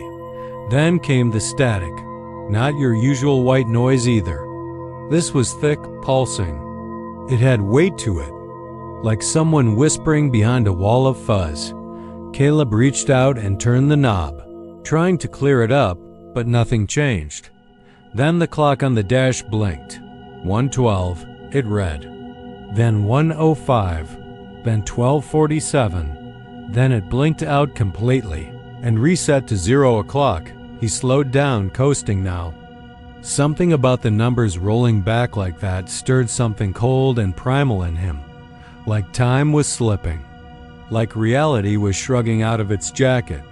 The road curved again, and he brought the truck to a stop at the shoulder, tires crunching over gravel. The light didn't stop, it slowed. Sank lower. No sound, no rush of air. Just that light easing down from the sky like it was being lowered on a string. It hung there, just above the trees. Maybe 30 feet off the ground. It didn't spin or blink. It pulsed softly, like a heartbeat. Caleb sat still, one hand on the ignition. The other hovered near the gear shift. He couldn't tell you why he didn't just drive. Maybe it was the way the air had gone dead still, like the world was holding its breath. Maybe it was that feeling in his gut, that primitive kind of knowing that something is watching you, and it was watching him. He felt it. Then it blinked just once, and disappeared. Not drifted off, not faded. It was just gone, like someone had hit a switch. Everything came rushing back at once. The radio snapped on again. The static vanished and the clock read 1:16. The wind picked up, loud in the windows. Caleb's breath hitched in his throat. His chest was tight, his hands damp on the steering wheel. He sat there for a long minute, scanning the sky, the road, the tree line. But the light didn't come back. He made it home without seeing it again, though every shadow in the rearview made him jump. He didn't sleep that night. Couldn't. He sat on the couch with all the lights on, phone in hand, unsure who to call. His sister maybe, who lived out in Junction and believed in all that weird stuff, ley lines and skinwalkers and UFOs. Or maybe the sheriff, though he wasn't about to be that guy in the morning blotter. He tried to forget about it. Really tried. But then the dreams started. At first, they were just flashes. Light in the sky, clock blinking, static buzzing in his ears. Then it got worse. He dreamed of floating upward, arms limp, eyes open but not seeing. The world below, shrinking into a dark blur. A sensation of being peeled, layer by layer, as if his memories were being lifted off him like skin. He woke each time with blood on his pillow. Not much, just from his nose. But still, enough to make him start writing things down. Dates, times, feelings. That's when he started noticing the pattern. Every 7 nights, the dreams returned. Always at the same time, 1:16 a.m. He checked the clock religiously, and it always blinked. 0 o'clock at the moment he woke. Sometimes he caught himself sleepwalking. Once, he woke up barefoot outside in the field behind his house with dirt on his arms and legs and a single circle burned into the grass. Just 10 feet wide.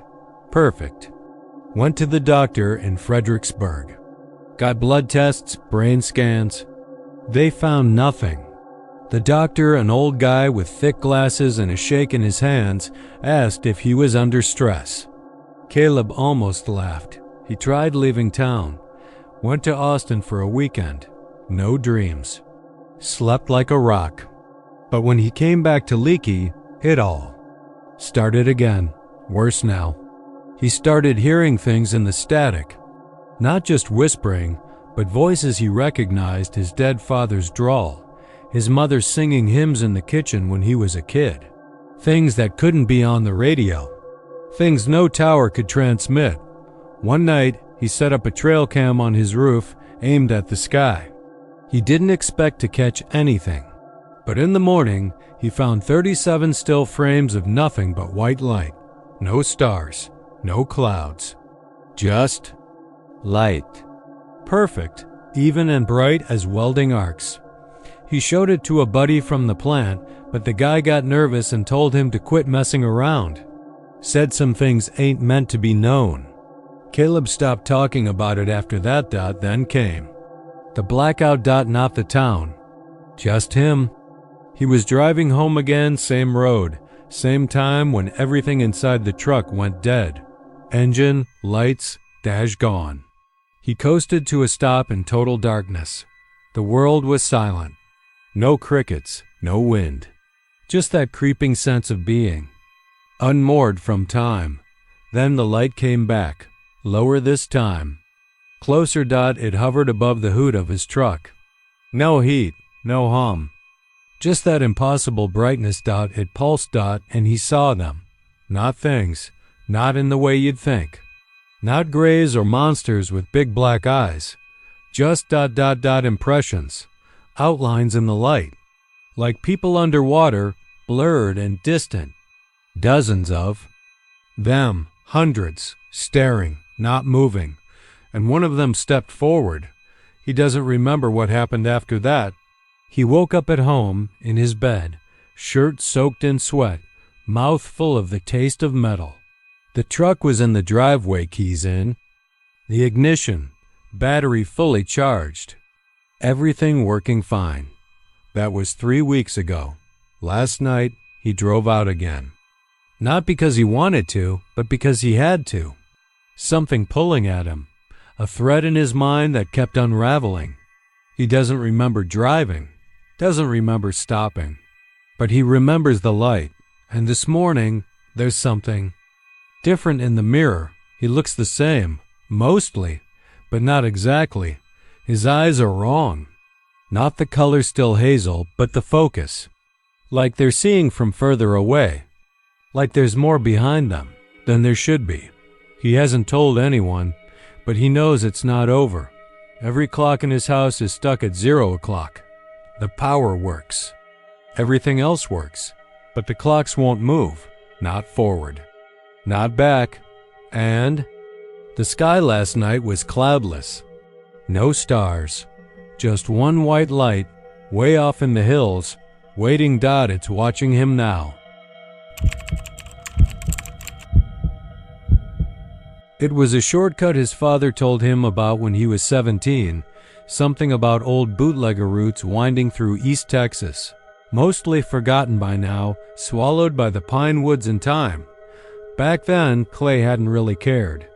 But now, 27 years later, pushing 44 and exhausted after 3 days of hauling tile to job sites from Waco to Texarkana, it came to mind like a gift dropped in his lap. He was about 20 miles south of Tyler, trying to beat the last bit of daylight back to Nacogdoches. Traffic on 155 had backed up from an overturned cattle trailer, and Waze had no detours that didn't snake him 80 miles out of his way. He remembered the shortcut, clear as if his dad was sitting right there in the passenger seat, cigarette smoke curling from the cracked window, that ghost smile he'd always get when sharing a secret only country folks knew. Take the loop off. 155 right after Mill Creek Road, his dad used to say. There's an old bridge dam thing, looks like it was built by drunk carpenters in the 20s, but it'll take you straight past the river bottom right into Cherokee County. Saves you 40 minutes easy. Nobody uses it anymore, 'cause folks say it's haunted. That's just bull. So Clay took it. The turnoff wasn't marked, but the gravel felt familiar under the tires of his beat-up Silverado. The sun was low, bleeding orange into the pine canopy, and he clicked on his headlights as he rolled deeper in. Kudzu strangled most of the fence posts out there, and the bridge came up sooner than expected. It looked like hell-wooden planks, warped and weathered gray, and no guardrails except a few crooked metal rods bolted to the sides, already eaten with rust. Clay slowed down. The truck idled rough. For a second, he considered backing out and just taking the long way home. Then he heard his dad again in his head, amused and sure. It'll hold. He nudged forward, front tires clunking onto the first. Few boards. The bridge didn't groan the way he expected. It was solid, oddly so. That gave him a strange kind of comfort. As he pressed on, he turned the radio down and focused. The bridge was long, longer than he remembered. He drove another minute, then another. The trees to the side dropped away until there was nothing but blackness stretching out beneath him. A vast open space like the bridge was suspended over an invisible canyon. The sun had stopped moving. It sat low and unmoving in the horizon, light amber, dulling like it was caught in a painting. He checked his phone. No signal. Not even one bar dot. Another 5 minutes passed. Still bridge. Still the same reddish glow across the hood of his truck. No end in sight. The planks didn't change, same pattern, same knots, same dark splits. It felt wrong in a way that grew slowly, like a sickness rising up from the gut. He rolled down. The window. No sounds except the low hum of the engine. No wind, no frogs. No birds, just the tires on the endless bridge. Clay slammed the brakes and stopped. The sudden silence of the still engine made him uneasy. He got out. Wood creaked under his boots as he stepped around to the front. He leaned over and peered. Under the edge of the bridge, nothing. Not dark water. Not dry riverbed. Not air. Nothing. Just a void like the bottom of the world. He looked back the way he came. The bridge stretched endlessly behind him, too. His stomach tightened. He cursed and jumped back in the cab, threw the truck into reverse, and punched the gas. The tires squealed and skidded on the smooth boards, but he picked up speed. 10 seconds passed. Then 20. Then a full minute. Still. Bridge. He let off the gas. Cold sweat slid down his ribs. He put it in park and shut off the engine. There was a strange weight in the air now, as if the world had stopped breathing. He turned the key again. The truck hesitated, then rumbled. Back to life. He grabbed the flashlight from the glove box and flicked it on.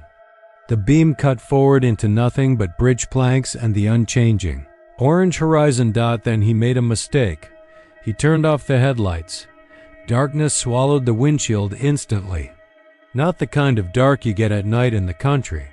This was absolute bottomless. No reflection. No shape, no truck hood. Just black. But in the black, something moved. A shape dot had walked toward him slowly, its footsteps silent, but the pressure of its presence was enormous, like a tidal wave building without water. Clay gasped and flicked the headlights back on, hand trembling. Bridge returned. Empty dot the horizon sat, unchanged dot Clay sat back, heart racing, and tried to catch his breath. He put the truck in drive and crept forward. For the first time, the tires slipped slightly, as though the bridge was resisting. Like it didn't want him to go further. He kept on. 10 feet. 20. The sun still didn't move. It was stuck in amber, frozen behind unmoving clouds that looked painted on. He stopped again and turned off the lights. This time, the shape was closer. It stood maybe 30 feet away, still just a silhouette. Not tall, not short, just human-shaped.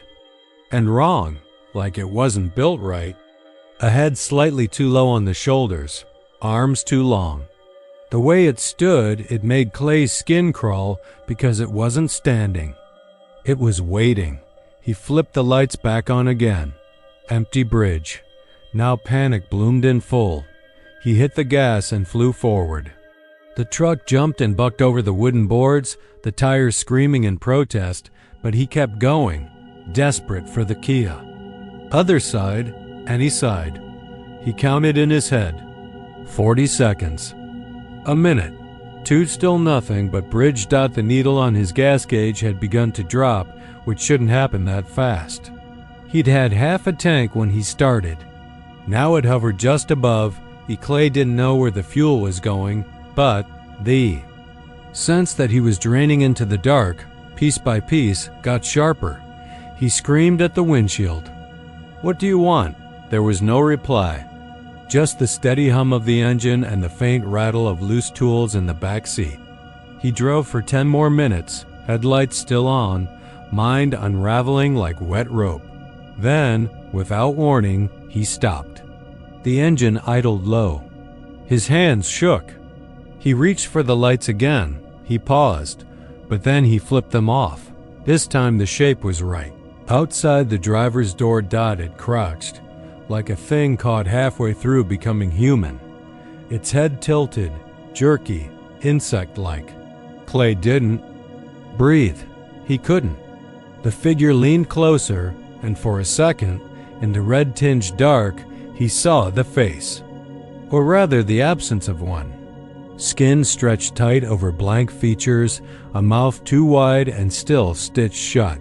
Eyes, if they were eyes sunk in holes that pulsed faintly with something that shimmered like oil and teeth and static. He flipped. The lights back on. It was gone, but now the bridge felt different. The truck was idling higher. The horizon had shifted slightly. Clay hit the gas. 10 feet ahead, the planks ended. Just like that, he slammed the brakes, hard slamming against his ribs. Beyond the planks was blackness again. But not just void, there were things moving in it. Slivers of shape, twitching, floating, the same impossible geometry as that thing from before. Clay didn't know if the bridge had finally let him go forward or if it had run out of road. Either way, He couldn't drive into that dot, so he threw the truck into reverse, this time carefully, and rolled back about 50 feet. Then he shut the engine off, turned off the headlights, and waited. The shape came again. It stood right in front of the truck now, hands at its sides. In one hand, it held something long and coiled, a rope. Or no, not a rope. Something that writhed gently in its grip. It raised its other hand and pointed back, behind Clay. He turned in his seat slowly and looked out the rear window. The bridge was gone. Behind him now was a road. Cracked asphalt, weeds bursting through. The woods back in place. A night sky lit with stars. Clay didn't think. He didn't question. He just threw it in reverse and backed up, tires squealing. When he looked back to the front, a figure was gone. He kept going until he hit the edge of gravel again and saw the sign for Farm Road 22. He pulled over and killed the engine. Threw up on the side of the road. Cried harder than he had since his father died. When he looked back to see where the bridge had been, it wasn't there. Just woods. Pine and oak and thickets of blackbrush, nothing more. He tried to tell people. After that, his boss, a few friends, even a sheriff's deputy he knew from Tyler, but none of them had heard of the bridge. The county maps didn't show any such route. His dad had passed 5 years earlier. No one else remembered. Clay quit his job a few months later. He doesn't drive highways anymore. Stays mostly in the Codduches, working at a hardware store, walking to work. Sometimes he dreams of it, the bridge, the red sky, the long empty planks stretching forever. And sometimes, when he wakes up in the dark, he doesn't see his bedroom ceiling. Just headlights. And a silhouette. Standing closer.